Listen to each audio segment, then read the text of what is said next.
சாட்சியின் வாழ்க்கையை பற்றி பார்த்து கொண்டு வருகிறோம். நன்றி எவ்வளவு அவசியம் என்பதை பற்றி பார்த்து கொண்டு வருகிறோம். கர்த்தராகிய இயேசு கிறிஸ்து இந்த பூமியிலே பிதாவை எப்படி நமக்கு காண்பித்தார், ஆண்டவர் எப்படி காண்பித்து கொண்டு வருகிறார் என்பதை பற்றி தான் பார்த்து கொண்டு வருகிறோம். இயேசுவை போல ஒரு சிறந்த பிரசங்கியாரை நம்ம பார்க்க முடியாது.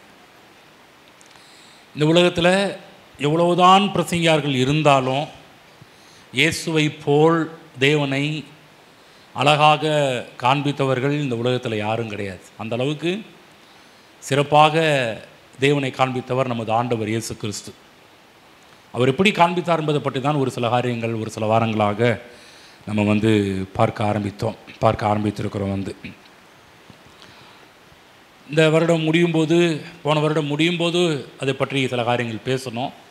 இந்த வருடம் ஆரம்பிக்கும் போதும் பிதாவின் மனதை குறித்து, தேவனுடைய மனதை குறித்து இயேசு கிறிஸ்து காண்பிக்கின்ற விதங்களை பற்றி பார்க்க ஆரம்பித்தோம். இன்றைக்கு நீங்கள் தேவனை பார்க்க வேண்டுமா? ஒரு பெஸ்ட்டு பாஸ்டர் இருக்கிறார், இயேசு கிறிஸ்து. அவர் எப்படி பிதாவை காமிக்கிறாரோ அந்தளவுக்கு நம்ம பார்க்க கற்றுக்கொள்ள வேண்டும். அதை பற்றி தான் ஒரு சில காரியங்களை நம்ம பார்த்து கொண்டு வருகிறோம். அப்போஸ்தலர் 14-17 போவோம். அங்கு கூட அப்போஸ்தலனாகிய பவுல் கூட அவர் ஒரு சிறந்த பிரசங்கியார். அவரும் தேவனை காண்பிக்கின்ற விதம் ரொம்ப ஆச்சரியமாக இருக்குது. 14ஆம் அதிகாரம் அப்போஸ்தலர் 14, சத்தத்தை உயர்த்தி நம்ம எல்லாரும் சேர்ந்து படிப்போம். 17, அவர் நன்மை செய்து வந்து வானத்திலிருந்து மலைகளையும் செழிப்புள்ள காலங்களையும் நமக்கு தந்து ஆகாரத்தினாலும் சந்தோஷத்தினாலும் நம்முடைய இருதயங்களை நிரப்பி இவ்விதமாய் அவர் தம்மை குறித்து சாட்சி விளங்க பண்ணாதிருந்தது இல்லை என்றார்கள். பவுல் இக்கோனியா பட்டணத்தில் பிரசங்கம் செய்து கொண்டிருக்கும்போது அந்த பட்டணத்தார் எல்லாரும் பார்த்தீங்கன்னா விக்கிரக ஆராதனைக்காரர்கள். விக்கிரக ஆராதனை நம்ம ஊர் மாதிரி, நம்ம ஊரை விட நிறைய ஊர்லாம் விக்கிரக ஆராதனை பயங்கரமாக பண்ணுறாங்க. ஒரு உதாரணத்துக்கு நம்ம ஊர்னு சொன்னேன். அதே போல் தான் பவுல் இக்கோனியா பட்டணத்தில் பிரசங்கம் பண்ணுறாரு. அது விக்கிரகங்கள் நிறைந்த ஊர். அந்த ஊரில் தேவனை பற்றி எப்படி காமிக்கிறாரு? அஞ்ஞானிகளை கர்த்தர் தண்டிக்கவில்லை, அவர்களுக்கு நன்மை செய்தார் சொல்கிறார் இல்லையா? அவர் நன்மை செய்து வந்து, கர்த்தராகிய தேவன் யாருக்கும் தீமை செய்யலை, அவர் நன்மை செய்கிறவர். இந்த வருடம் ஆரம்பத்திலேருந்து பேசிட்டு வரோம், கர்த்தர் நல்லவர், நன்மை செய்கிறவர், யாருக்கும் தீமை செய்யாதவர். ஏன் யாருக்கும் தீமை செய்கிறதுனா அவர் நல்லவர். அவர் எப்படி தீமை செய்ய முடியும்? நல்லவர்னு கொஞ்சம் ஒரு தீமை பண்ணால் கூட நல்லவர்ன்றதுக்கு அழகே இருக்காது இல்லைங்க. 10 பண்ணிவிட்டு 1 தீமை பண்ணாலும் அவுட்டு தான் இல்லைங்களா? அந்த காலத்தில் ஓல்டு எஸ்எஸ்எல்சின்னு சொல்லுவாங்க பாருங்கள். ஒரு பாடத்தில் ஃபெயில் ஆனாலும் ஃபெயில் தான். இந்த இப்போயாவது ஒரு பாடத்தில் ஃபெயில் ஆனால் கூட அட்டெம்ப்ட் இருக்குது.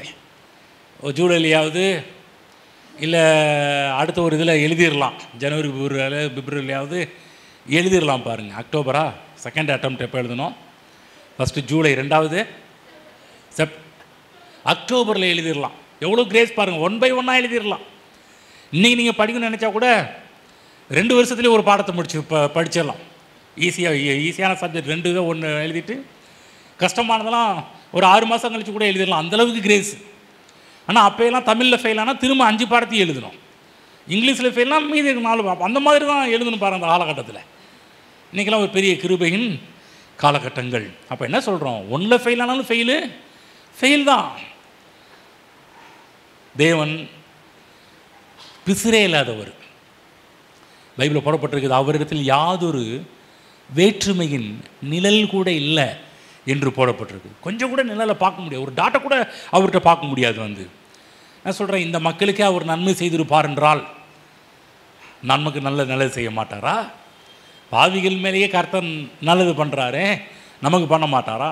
நான் சொல்கிறேன், இந்த உலகத்தில் இருக்கிற நன்றி அறியாதவர்களுக்கும் துரோகிகளுக்குமே நன்மை செய்கிறாரே, அவருடைய பிள்ளைகளாகி நமக்கு நன்மை செய்யாமல் விட்டு விடுவாரா? பக்கத்து விட்டுருவாராங்க. உங்களை சொல்லுங்கள், உங்களை விட்டுருவாராங்க? நிஜமாக சொல்கிறேன், உங்களை விட மாட்டார். அவங்களுக்கே சப்போர்ட் பண்ணுறாரு, அவங்களுக்கே ஆதரவு கொடுக்குறாரு, அவங்களே தூக்கி நிப்பாட்டுறாருன்னா உங்களை விட்டுருவாரா? விட மாட்டார். ஆகவே நல்ல கர்த்தரை பற்றி நல்லா புரிந்துக்கணும். ஆண்டவர் இயேசு காண்பிக்கிறார், அவர் அவ்வளவு நல்லவர். லூக்கா புஸ்தகம் போவோம், 15ஆம் அதிகாரம். இன்றைக்கி நம்ம இங்கே தான் நேரத்தை செலவு பண்ண போகிறோம். எல்லாருக்குமே அறிமுகமான ஒரு பகுதிக்கு தான் நம்ம போக போகிறோம். இந்த இடத்துல தேவனாகிய இயேசு பிதாவாகிய கடவுளை காண்பிக்கின்ற விதங்களை பற்றி நம்ம பார்க்க போகின்றோம். அன்றைக்கி நேரத்தில் இதை இந்த கதைகள் சில பேர் கெட்ட குமாரன் என்றெல்லாம் சொல்லுவாங்க. இது கெட்ட குமாரன் அல்லது மனம் திரும்பிய குமாரன். இதில் நம்ம குமாரனை பற்றி பார்க்க போகல. இன்றைக்கு இங்கேருந்து நான் யாரை பார்க்க போகிறோன்னா அப்பாவை பார்க்க போகிறோம். சொல்லுங்கள், அப்பாவை பார்க்க போகின்றோம். நீங்கள் இதுவரை வேறு மாதிரி பார்த்துருக்கலாம். இந்த கதையிலிருந்து, இந்த சம்பவத்திலிருந்து நீங்கள் வேறு படத்தெல்லாம் பார்த்துருக்கலாம்.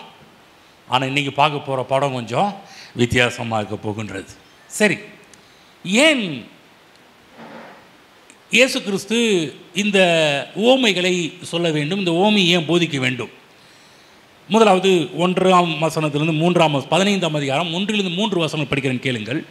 சகல ஆயக்காரரும் பாவிகளும் அவருடைய வசனங்களை கேட்கும்படி அவரிடத்தில் சேர்ந்தார்கள். அப்பொழுது பரிசேயரும் வேதபாரகரும் முறுமுறுத்து, இவர் பாவிகளை ஏற்றுக்கொண்டு அவர்களுடைய சாப்பிடுகிறார் என்றார்கள். அவர்களுக்கு அவர் சொன்ன ஊமையாவது, யாருக்கு சொல்கிறாரு? இந்த ஊமையை யாருக்கு ஸ்பெஷலாக பேசுகிறாரு அப்படின்னா, அங்கே இருக்கிற பரிசேயர் வேதபாரகர்கள் இவர்களுக்காக போதிக்கிறார். இவர்களுக்காக ஒரு பெரிய பிரசங்கத்தையே பண்ணுறார். கவனமாக கேளுங்க. இவங்களுக்கு எடுத்து உரைக்கும்படி இவங்க என்ன நினச்சிக்கிட்டு இருந்தாங்க? ஆண்டவராகிய இயேசு கிறிஸ்து பாவிகளோடு பேசுகிறது, பாவிகளோடு சாப்பிட்றது, அவங்கள சேர்த்து கொள்கிற விஷயங்கள் இந்த பரிசேயர்களுக்கு கொஞ்சம் கூட பிடிக்கல, வெறுக்கிறாங்க. என்னங்க இவர் போய் இந்த மக்கள்கிட்ட போய் உட்கார்றாரு, அவங்கள்ட்ட சாப்பிட்றாரு, அவங்கள பக்கத்தில் உட்கார வச்செல்லாம் பேசுகிறாரே. ஏன் அப்படின்னா, பரிசேயர்களுக்கு தேவனை குறித்து அவங்க எப்படி அறிந்து வைத்திருந்தார்கள் என்றால், தேவன் பரிசுத்தமானவர். தேவன் பரிசுத்தமாக இருக்கிறதுனால அவர் தான் கூட பரிசுத்தமானவர்களை மட்டும்தான் சேர்த்து கொள்வார் என்கின்ற விதத்தில் தான் கடவுளை பார்த்துக்கிட்டு இருந்தாங்க.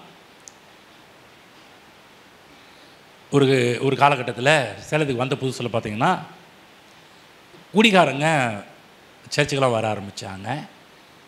ஒரு தடவை பார்த்தீங்கன்னா, ஒரு குடிகாரர் உட்காந்து பேசியிருந்தார். ஒருத்தர் இன்னொரு விசுவாசி திட்டார். டே, நீ போய் பாஸ்ட் பக்கத்தில் உட்காரலாம், உட்காரத்துக்கு தகுதி இருக்காடா, இருக்காதா, அவர் பக்கத்தில் போய் உட்காரா, வெளியவடா அப்படின்னாரு பாருங்க.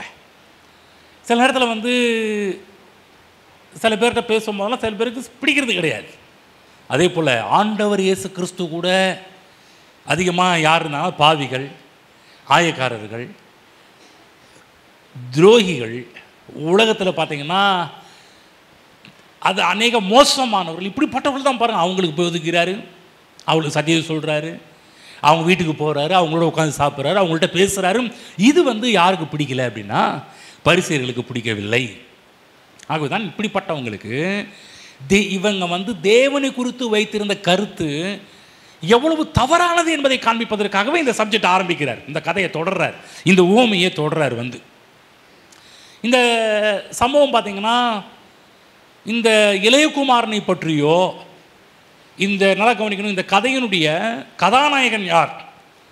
அதாவது 15ஆம் அதிகாரம் 11ஆம் வசனத்திலிருந்து 32ஆம் வசனம் வரையிலும் இருக்கின்ற இந்த உவமையில் பல பேர் பாருங்கள், பல பேர் இளையகுமாரனை எடுத்து பேசுவாங்க, சில பேர் மூத்த குமாரனை எடுத்து பேசுவாங்க. அதிகமாக நான் கேட்டதெல்லாம் இளையகுமாரனை பற்றி தான் அதிகமாக கேட்டுக்கிறேன். போனால் அப்பா விட்டுட்டு போயிட்டான், அவர் திரும்பி வந்தா. ஒரு குரூப் நான் அதிகமாக இளையகுமாரனை கேட்டிருந்த காலகட்டத்தில் சபையில் கன்வென்ஷன் கூட்டம் வச்சு வருவாங்க. அவங்க சொல்லுவாங்க, இதுவரை நீங்கள் இளையகுமாரனை பற்றி கேட்டிருப்பீர்கள், நான் மூத்த குமாரனை பற்றி பேச போகிறேன்னு சொல்லிட்டு அதிகமாக நான் கேட்டது இளையகுமாரன் மூத்த குமாரன், இளையகுமாரன் மூத்த குமாரன், இதை பற்றி தான் அதிகமாக கேட்டிருக்கிறேன். ஆனால் இந்த சப்ஜெக்டை படித்து பார்த்தா தெரியுது, இந்த சப்ஜெக்டில் வர ஹீரோ யாருன்னா இளையகுமாரனும் கிடையாது, மூத்த குமாரனும் கிடையாது. இதில் வர ஹீரோவே அப்பா. சொல்லுங்கள், ஹீரோ அப்பா. சொல்லுங்கள், கதாநாயகன் யாருன்னா, இந்த சம்பவத்தில் வர கதாநாயகன் யார் என்றால் அப்பா, பிதா, ஃபாதர். அவரை பற்றி பேசுகிறார், அவர் யார் என்பதை காண்பிக்கிறார். அப்போ நல்லா புரிஞ்சுக்கணும், இந்த சம்பவத்திலிருந்து நம்முடைய தகப்பனாகிய தேவன் யார், அவர் எப்படிப்பட்டவர், அவர் என்ன செய்கிறார், அவர் என்ன யோசிக்கிறார், அவர் எப்படிப்பட்ட மனநிலை உள்ளவர், இதெல்லாம் விலைக்கு சொல்கிற ஒரு உவமை தான் இந்த உவமை. பாருங்கள், இன்றைக்கி அப்பாவை பார்க்க போகிறோம். இதுவரை நீங்கள் பார்த்த அப்பா வேறு மாதிரி இருக்கும், இன்றைக்கி நான் காமிக்க போகிற அப்பா வேறு மாதிரி இருக்கும். இதுவரை நீங்கள் பிதாவை வேறு கோணத்தில் பார்த்துருக்கலாம், வேறு விதவிதமான கோணங்கள்லாம் பார்த்துருக்கலாம். பாருங்கள், நான் கூட காமிச்சிருக்கிறேன், பல கோணங்களில் கடவுளை காமிச்சிக்கிட்டு வரேன். ஒவ்வொரு வாரமாக அதான் பண்ணிட்டு வரேன். எப்படியாவது தேவனை மக்களுக்கு காமிக்கணும், எந்த விதத்துலையாவது தேவனை மக்கள் புரிஞ்சுக்கணும், எப்படியாவது தேவனை குறித்து ஒரு சின்ன வெளிப்பாடு பெற்றவர்களாக இங்கிருந்து செல்ல வேண்டும் என்பதான் என்னுடைய உள்ளத்தின் ஆதங்கம், என் உள்ளத்தின் ஆசை. இங்கே வந்து ஏன் இங்கே வந்து பிரசங்கம் பண்ணுறோம், ஒரே நோக்கம், இன்றைக்கி ஏதாவது தேவனை பற்றி ஏதாவது தெரிஞ்சுட்டு போக மாட்டிங்களா, அந்த எண்ணம் தான் எனக்கு இருக்குது. வேறு எண்ணம் கொஞ்சம் கூட கிடையாது. இன்றைக்கி ஏதாவது கடவுளை பற்றி தெரிஞ்சுக்கிட்டீங்களா, இன்றைக்கி ஏதாவது கடவுளை பற்றி புரிஞ்சுக்கிட்டீங்களா, இன்றைக்கி தேவனை பற்றி ஏதாவது தெரிந்து கொண்டீர்களா, அந்த எண்ணத்தோடு தான் நீங்கள் இங்கேருந்து போக வேண்டும் என்று ஆசைப்படுறேன். அதுக்காக தான் இங்கே வந்து இப்படியெல்லாம் பேசிக்கொண்டு இருக்கிறோம். அப்போ தகப்பனுடைய இருதயத்தையும் அவருடைய சந்தோஷத்தையும் குறித்து இங்கே பேசப்படுகின்ற காரியத்தை நம்ம அதிகமாக பார்க்க போகிறோம். இந்த இடத்துல பார்த்திங்கன்னா, நம்ம விசுவாசிக்கின்ற தேவன் ஏராளமான அன்பை எப்படி இந்த சம்பவத்தில் பொழிகின்றார், தாராளமான அவருடைய தழுவுதல் எப்படிப்பட்டது, தகப்பன் எப்படி ஒரு ஏற்றுக்கொள்கிறார் என்கின்ற மனநிலையை நம்ம அறிந்து கொண்டு வாழ வேண்டும் என்பதற்காக சொல்லப்பட்ட ஓமை தான் இந்த ஓமை. திரும்ப சொல்கிறேன், நம்முடைய தகப்பன் நல்லவர், அவர் அதீத அன்புடையவர். சொல்லுங்கள், அதீத அன்பு. அதீத அன்புனா விவரிக்கவே முடியாதுப்பா. அந்த அன்பை விவரித்து சொல்ல வார்த்தை இல்லையே என்று சொல்லக்கூடிய அளவுக்கு தான் இருக்கும். அப்படிப்பட்ட அன்புள்ளவர். இந்த தேவனை குறித்து உண்மையை நம்ம அறிந்து கொள்வோம் என்றால், நான் சொல்கிறேன், நம்ம கனவுல கூட நினைத்திராத வெற்றிகளையும், நம்முடைய கனவுல கூட நினைத்திராத விடுதலையும், நம்முடைய கனவுல கூட நினைத்திராத சந்தோஷத்தையும் சமாதானத்தையும், தேவனுடைய அளவற்ற ஒரு ஐஸ்வர்யத்தையும் நம்ம அனுபவிக்க ஆரம்பிச்சிருவோம் இப்படிப்பட்ட தேவனை நம்ம பார்க்கும்போது. அன்றைக்கு நேரத்தில் பரிசேயர்களை போன்ற ஆட்களும் எப்படி இருக்கிறாங்கன்னா, தேவனை எப்படி பார்க்குறாங்க, அவர் நம்முடைய குற்றங்களை கண்டுபிடிக்கிறவர், நம்முடைய குறைகளை குறித்து ஒரு பெரிய பட்டியலை வச்சுக்கிட்டு, இப்போ பாரு நீ இந்த தப்பு பண்ணியிருக்கிற, நீ அந்த தப்பு பண்ணியிருக்கிற பட்டியலை கையில் வச்சுக்கிட்டு உள்ளே வரும்போதெல்லாம், இந்த கேட்டில் வரும்போதெல்லாம் ஒரு வாட்ச்மேன்ட்டு, நீ இந்த தப்பு பண்ணுவோம் அந்த தப்பு எப்போ பண்ணுவோம்னு சொல்லி சில இடத்துல இது பண்ணுற மாதிரி கடவுள் நம்ம எப்படி பார்க்குறோம், ஏதோ நம்ம பட்டியலை வச்சுட்டு நம்ம மேலே இருக்கிற ஒவ்வொரு காரியத்தையும் என்ன இருக்குது, நம்ம என்ன தப்பு பண்ணோம் அதெல்லாம் சோதிச்சு, யார் குறும்புகாரர்கள், யார் ரொம்ப நல்லவங்க, யார் யோக்கியம், யார் அயோக்கியர்கள், இதை கண்டுபிடிச்சி நம்மளை தண்டனை கொடுத்து நம்ம நரகத்தில் தள்ளுற ஒரு கடவுள் போல பரிசேயர்கள் நினைத்து கொண்டிருந்தார்கள். இன்றைக்கும் சபைகளில் கடவுள் அப்படி தான் பார்க்குறாங்க. சபைக்கு வரும்போதே மக்களுக்கு பயம், இன்றைக்கி நம்ம பாவத்தை கர்த்தர் தண்டிச்சிருவாரோ, நம்ம இப்படி பண்ணிட்டோமே கர்த்தர் இப்படி ஆக்கிடுவாரோ அப்படி ஆக்கிடுவாரோ என்ற ஒரு மனநிலை தான் அதிகமாக இருக்குது. கடவுளுடைய அன்பை புரிந்து கொள்ளல. அன்பை புரிந்து கொள்வோம் என்றால், நான் சொல்கிறேன், இந்த பாவம் என்ற விஷயம் ஒரு பெரிய மேட்டரே கிடையாது. அதெல்லாம் உதறி தள்ளிட்டு அழகாக மேற்கொண்டு போக ஆரம்பிச்சிடுவீங்க. கர்த்தருடைய அன்பு தெரிந்தால் நிறைவானது வரும்போது குறைவானதில் ஓட ஆரம்பிச்சிடும். அன்பை பற்றி போதிக்கும் போது தான் லாஸ்ட்டில் ஃபைனல் சொல்கிறாரு, நிறைவானது வரும்போது குறைவானது ஓடி போயிருன்னு. அன்பு எந்த அளவுக்கு நம்முடைய இருதயத்தை மேலோங்க ஆரம்பிக்குதோ, நான் சொல்கிறேன், அன்றைய குறைவாக இருக்கிற நம்முடைய வாழ்க்கையில் இருக்கிற வீக்னஸ், நம்முடைய வாழ்க்கையில் இருக்கிற குறைகள், நம்முடைய வாழ்க்கையில் இருக்கிற குற்றங்கள், நம்முடைய வாழ்க்கையில் இருக்கிற பாவங்கள், நம்முடைய வாழ்க்கையில் இருக்கின்ற எல்லா விதமான தவறான காரியங்களும் ஓட ஆரம்பிச்சிடும் தேவனுடைய அன்பால் நாம் நிரப்பப்படும் போது. பரிசேயர்கள் அப்படி தான், அவங்களும் அப்படி தான். பாருங்கள், பார்த்துக்கிட்டு யார் பாருங்கள், இந்த வெள்ளைப்படவெல்லாம் கட்டி, வெள்ளை ட்ரெஸ்லாம் போட்டு சர்ச்செல்லாம் இருக்கு இல்லையா, சில இடத்துல சர்ச் இருப்பாங்க. அந்த அப்படிப்பட்ட சபையில் யாராவது கலர் புடவையோ கலர் ட்ரெஸ்ஸையோ போட்டு வந்தால் எல்லாருடைய கண்ணும் பார்த்தீங்கன்னா அங்கே தான் இருக்கும். தப்பி தவிர ஒரு பூ வச்சுட்டு வந்தால் அவ்வளோ தொலைஞ்சாங்க. ஏதாவது ஒரு காரியம் பண்ணாங்கன்னா பாஸ்ட்டும் விசுவாசிங்க, மூத்த விசுவாசிங்க, ஊழியக்காரங்க எல்லாரும் பாருங்கள், அவங்க மேலே தான் கண்ணு போகும். பாருங்கள்,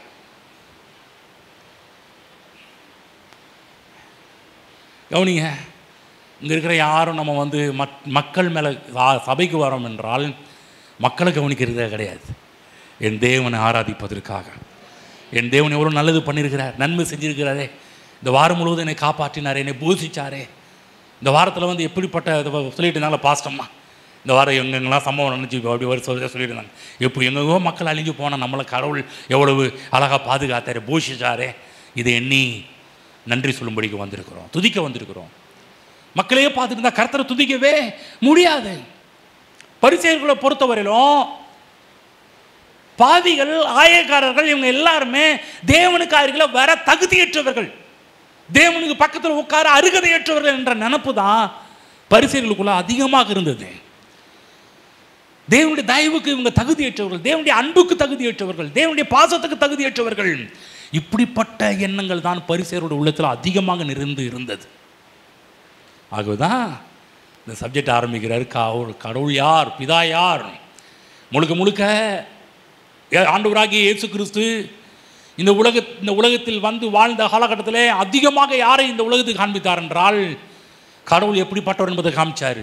ஒருத்தன் கேட்குறான், பிலிப்பு, ரவி எங்களுக்கு பிதா கடவுளை காண்பியும் அப்படின்னு கேட்கும்போது ஆண்டவர் சொல்கிறாரு, ஏன்பா என்னை கண்டவன் பிதாவை கண்டான். கடவுளை பார்க்கணுமா? என்னையை பார்த்தீங்கன்னா நான் தான் அவர் தான் நான். எவ்வளோ அழகாக சொல்கிறார். ப்ரேயரை பாருங்கள், அடிக்கடி எதோ ஃபோக்கஸ் பண்ணுறாரு, பிதா பிதா பிதா பிதா பிதான்னு சொல்லி பிதாவை ஃபோக்கஸ் பண்ணுறாரு. இவங்களுக்கெல்லாம் ரொம்ப ஆச்சரியம். ஏன்னா எல்லாருடைய ஜெபம் எப்படி இருந்துச்சு? அடிக்கடி இந்த பரிசேயர்கள் எல்லாம் உடனே மேலே வச்சு எங்கள் ஆபிரகாமின் தேவனே ஈசாக்கின் இப்படி தான் அவங்க இந்த அன்றைக்கி சில இந்த பெந்தகோஸ்தே பாஸ்ட்டுங்க அந்த குரல், அந்த துணி இதெல்லாம் பார்த்தாலே கரெக்டுப்பா, இப்போ தான் பெண்டிகாஸ்ட் பாஸ்ட் மாதிரி இருக்கிறாங்கண்ணே. ஒன்றில் ஒரு டைம் ஜிப்பா போட்டேன், இப்போ தான் பாஸ்ட் உங்களை பார்த்தா பாஸ்ட் மாதிரி இருக்குதுன்ட்டாங்க. அப்போ இவ்வளோ நாள் அதாவது வா கொஞ்சம் ஒரு துணியெல்லாம் மாற்றி வேறு மாதிரி இப்போ நான் கொஞ்சம் ஆக்ட் பண்ண ஆரம்பிச்சேன்னா நீங்கள் என்ன பண்ணுவீங்க? இப்போ தான் ஏன் பாஸ்ட் மாதிரி இருக்கிற அப்படின்ற மாதிரி. இவங்க பாருங்கள், கையை உயர்த்தினாலே அப்படியே எங்கள் ஆபிரகாமின் சில பேர்லாம் நல்லா அது நல்லா தான் இருப்பாங்க. ஜெபிப்போமாக்குன்னு சொன்னோன்னே எல்லாமே மாற ஆரம்பிச்சோம். இவன் எல்லாரும் ஒழுங்காக தானே இருந்த, என்ன என் ப்ரேயர்னு வந்து பிற்பாடு துணியே மாறுது. நம்ம அப்படி கிடையாது. அங்கே உட்காந்து பேசுகிறப்ப அப்படி தான், அங்கே வந்தோடனே அப்படி தான் பேச ஆரம்பிக்கிறோம். அங்கே ஒரு லைஃப், இங்கே ஒரு லைஃபு கிடையாது. ஃப்ராங்காக இருக்கிறோம், ஓப்பனாக இருக்கிறோம். ஆண்டவர் இயேசு கிறிஸ்து ப்ரேயர் பண்ணும்போது என்னப்பா, ஒரு பிதாவை கடவுள் எப்படி பார்க்குறாரு? பரம் மண்டலங்களில் இருக்கிற எங்கள் பிதாவே பிதாவே, பிதாவை பற்றி ஜெபம் பண்ணுறாரு, பிதாவை நோக்கி ஜெபம் பண்ணுறாரு, பிதாவை பற்றி பிரசங்கம் பண்ணுறாரு. பிதானா இப்படி தான் பட்டவராக இருப்பார், அற்புதங்கள் அடையாளங்கள் இதுதான் பிதா என்ன செய்ய விரும்புகிறாரோ அதை தான்ப்பா நான் உங்களுக்கு செய்கிறேன். பிதா இப்போ இருந்தார்னா இந்த அற்புதம் பண்ணியிருப்பார், அந்த அற்புதம் நான் பண்ணுறேன். பிதா இப்போ இருந்தார்னா எதை செய்வார் அதை தான் நான் செய்கிறேன்னு சொல்லி ஒவ்வொரு முறையும் பிதா பிதா பிதா பிதா அவரே காமிக்கிறார். இப்போ கூட இந்த உவமையின் மூலமாக யாரை காமிக்கிறார்னா பிதாவை தான் காமிக்கிறார். சரி, பிதாவை பார்க்க போகிறது முன்னாடி இன்னும் கொஞ்சம் இந்த குமாரனை பற்றி கொஞ்சம் டச் பண்ணிட்டு போவோம். இந்த குமாரன் எப்படி, இப்போ பரிசேயர்கள் அவங்க கடவுள்னா அவங்க ஒரு தோற்றம் வச்சுருந்தாங்க, கடவுள்னா இப்படிப்பட்டவர் அப்படிப்பட்ட நினச்சிருந்தாங்கல்ல. இப்போ குமாரன் அவன் எப்படி நினச்சா, அவனும் பாருங்கள் தகப்பனை பற்றி ஒரு தப்பான ஒரு எண்ணம் இருந்துச்சு பாருங்கள். இவன் சொல்கிறான் பாருங்க, இந்த இளைய குமாரன் தகப்பனை விட்டு பிரிவதற்கு முன்னாடி, இன்னும் சொல்ல போனால் அவன் கெட்ட குமாரன் ஆவதற்கு முன்னாடியும் அவன் எப்படிப்பட்டவன் தான், அவன் குமாரனாக தான் இருக்கிறான். புரியுதுங்களா? அவர் தகப்பன், இவன் இளைய குமாரன், அவன் குமாரன். இந்த இடத்துல பார்த்தீங்கன்னா, அநேக நேரத்தில் பார்த்தீங்கன்னா இந்த கொஞ்சமும் தகுதி இல்லாத இந்த இளைய குமாரனை எப்படி இயேசு அப்பா தன்னோடு கூட்டி வருகிறார், தன்னோடு அரவணைக்கிறார், தன்னோடு சேர்த்துக் கொள்கிறார். கொஞ்சம் கூட தகுதியே இல்லை, வாய்ப்பே இல்லை, சான்ஸே இல்லை அப்படின்னு சொல்கிறோம். அந்த மாதிரி 15-12 படிக்கிறேன் பாருங்கள். 15-12 அவர்களில் இளையவன் தகப்பனை நோக்கி, தகப்பனே ஆஸ்திகளில் எனக்கு வரும் பங்கை எனக்கு தர வேண்டும் என்றான். அந்தபடி அவன் அவர்களுக்கு தன் ஆஸ்தியை பங்கிட்டு கொடுத்தான். கவனமாக கேளுங்க. இவன் என்ன பண்ணுறான், சின்ன பையன் இளைய பையன் என்ன பண்ணுறான்னா, எனக்கு வரக்கூடிய சொத்தை பிரித்து கொடு, என் பங்கு பிரித்து கொடு அப்படின்னு கேட்குறான். இந்த இடத்துல பாருங்கள், அவன் பிரிந்து போவதற்கு காரணம் என்னன்னு சொல்ல, ஆனால் சொத்து கேட்குறான். இஸ்ரவேலர்களை பொறுத்தவரையிலும், யூதர்களை பொறுத்தவரையிலும் ஒரு மகன், அதாவது இளையவன் இப்படி சொத்தை கேட்குறான் என்று சொன்னால் சட்டப்படி அது மிகப்பெரிய ஒரு குற்றம், தண்டனை பெறக்கூடிய ஒரு மிகப்பெரிய ஒரு குற்றம். ஏன் அப்படின்னா, கவனமாக கேளுங்க, வரலாறு பின்னணியில் சொல்கிற கலாச்சார பின்னணி, வரலாறு பின்னணியில் பார்த்தீங்கன்னா இந்த இளைய மகன் சொத்தை கேட்டானா என்ன அர்த்தம்னா, அப்பா போய் நீ செத்து போ என்று சொல்லக்கூடியதற்கு அடையாளம். அந்த மாதிரி ஒரு சொத்தை கேட்டாலே என்னன்னா அடுத்து அவ்வளோதான். சில பேர் இப்போ நம்ம ஊர் லாங்குவேஜில் சொல்கிறேன் கேளுங்களேன். இந்த உயில் என்ற ஒரு காரியத்தை எழுதி வச்சுட்டாலே என்ன சொல்லுவாங்க, உயில் எழுதி வச்சாலே அவ்வளோதான், உயிலெல்லாம் எழுதாப்பா சீக்கிரம் போயிடுவோம் அப்படின்வாங்க. நம்ம ஊரில் எங்கே இந்த கதை இருக்குதா இல்லையா? என்னங்க நம்ம ஊரில் தானே, நம்ம ஊரில் இதெல்லாம் கேட்டுருக்கீங்களா? எங்களுக்கு எங்கேயா சொத்து இருக்குது, எங்களுக்கு எங்கேயா எழுதி வைக்கிறதுக்கு, நாங்கள் எங்கேயா எழுதி வச்சுருக்கோம் அப்படி கேட்குறீங்களா? சில சொல்லுவாங்க உயிலை எழுதி வைக்காதப்போ உயில் எழுதி வச்சுட்டேன்னு சீக்கிரம் போயிடுவேன் அப்படின்ற மாதிரி. நம்ம ஊரில் எங்கே இருக்குதா இல்லைங்களா, கேள்விப்பட்டிருக்கீங்களா இல்லைங்களா?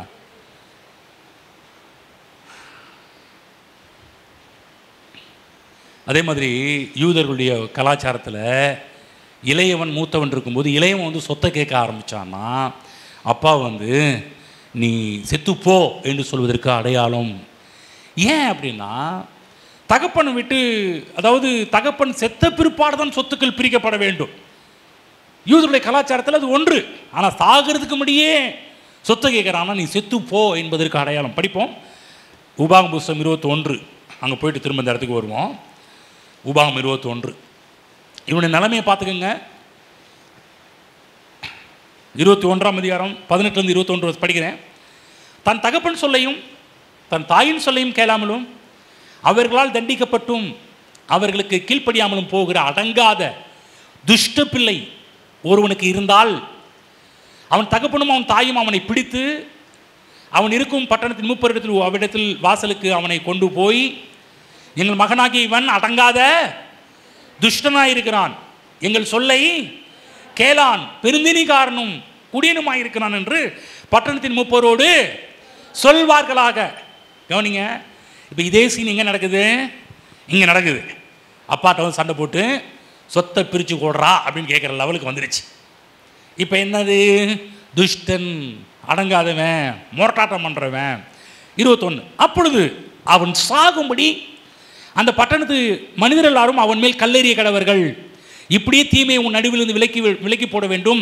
இஸ்ரவேலர் எல்லாரும் அதை கேட்டு பயப்படுவார்கள். யோசிச்சு பாருங்க. சரி, நான் சொல்ல இந்த மாதிரி நம்ம ஊரில் சட்டம் வந்துருந்துச்சா என்ன பண்ணுறது? உங்கள் வீட்டில் பிள்ளைங்க மோட்டாட்டம் பண்ணி, உங்கள் வீட்டில் உங்கள் பிள்ளைங்க இந்த மாதிரி கலகம் பண்ணி, உங்கள் வீட்டில் இந்த மாதிரி பிள்ளைங்க இருந்து பரவாயில்ல இப்படி மோட்டாட்டம் பிடிக்கிற பிள்ளைங்க பாஸ்டர் கொண்டு போனால் கல்லெறிஞ்சே கொள்கிற ஒரு நீதி நியாயம் இருந்துச்சுன்னா யாராவது உங்கள் பிள்ளைங்க சர்ச்சைக்கு உங்களை விடுவாங்க? யூதர்களுடைய சட்டம் என்னன்னா அப்படிப்பட்டவனை கொண்டு போகணும், மூப்பர்கள் நியாயம் விசாரித்து அவன் கெட்டவன் நான் நல்லவன் இந்த மாதிரி அப்பாவுக்கு விரோதமாக எழும்பிட்டான் பிரச்சனை பண்ணான்னு தெரிஞ்சுதா உடனே ஒரு ஜட்ஜ்மெண்ட் என்னன்னா, நியாய தீர்ப்பு என்னவென்றால் கல்லெறிந்து கொள்ள வேண்டும். யோசிச்சு பாருங்க. இந்த அப்பா ஸ்டார்ட் பண்ணும்போதே அந்த இடத்த படித்தாலும் எனக்கு ரொம்ப இதை படிக்க படிக்க படிக்க அப்பாவுடைய உள்ளம் ரொம்ப ஆச்சரியமாக இருக்குது.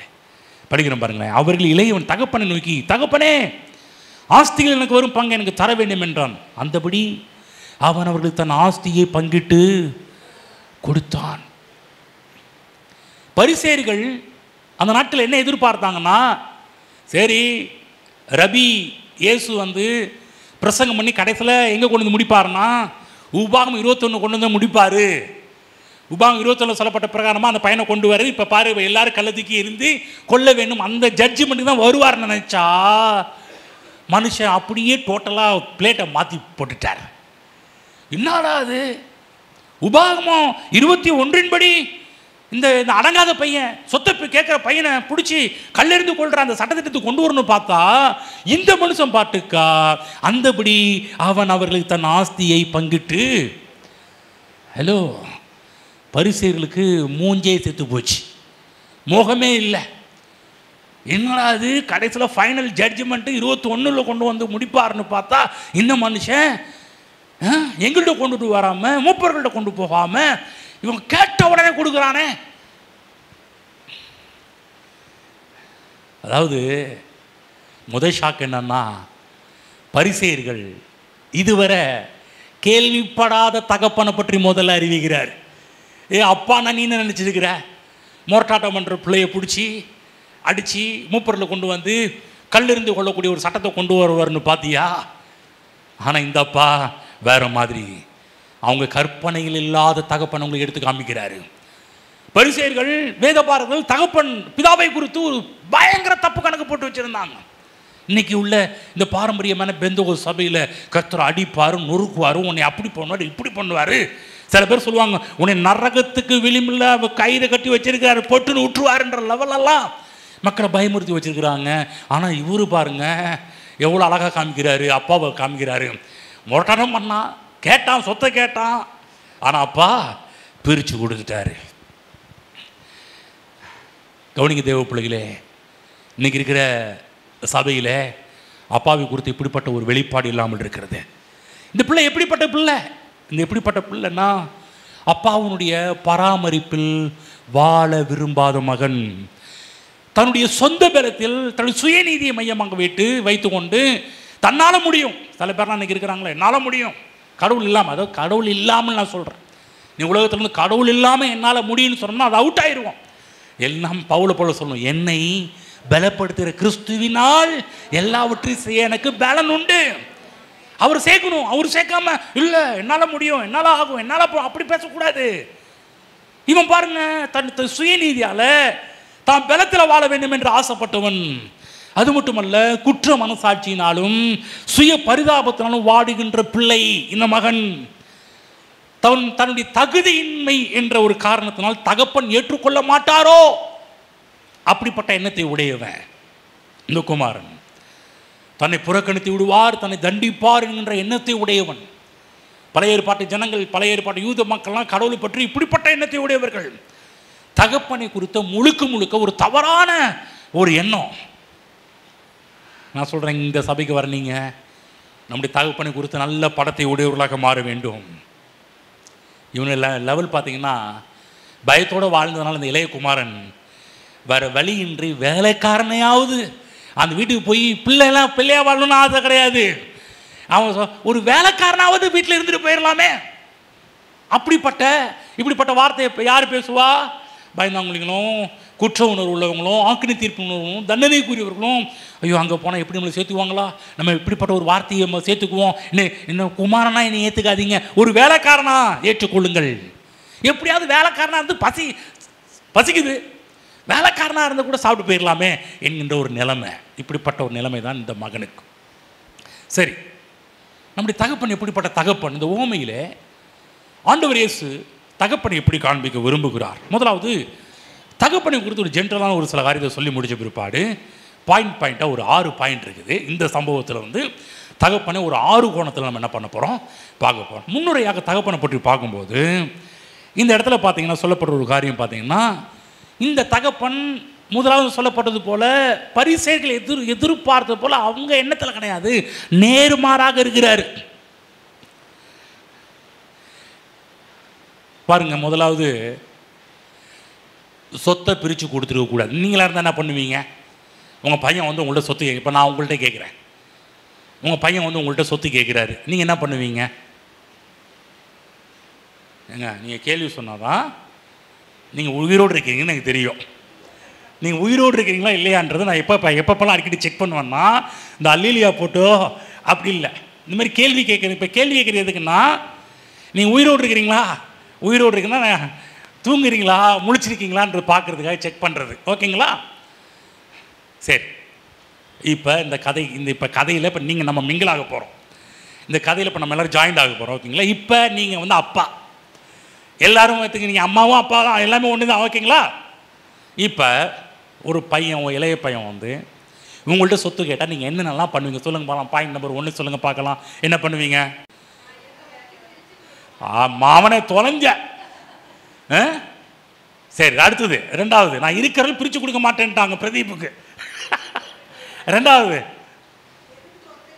எதுக்கு நான் சொத்தை கேட்குற? வேற வேலைக்கு 3 வேலைக்கு சாப்பாடு பொருள் திருண்டு ஒழுங்காக இருக்க வேண்டியதான்றா? நீங்கள் நான் கேட்குறேன் அந்த மாதிரி கேட்பீங்க இல்லைங்களா? இப்போ நீங்கள் கைண்டாக கேட்டுருப்பீங்க, ஆனால் இன்னிய மாதிரி போய் கேட்டிருப்பீங்க. அடுத்து சொத்து கேட்டாமோ அப்புறம் நீங்கள் சொல்லுங்க. சத்தம் கேட்கலங்க, காது கேட்காது எனக்கு.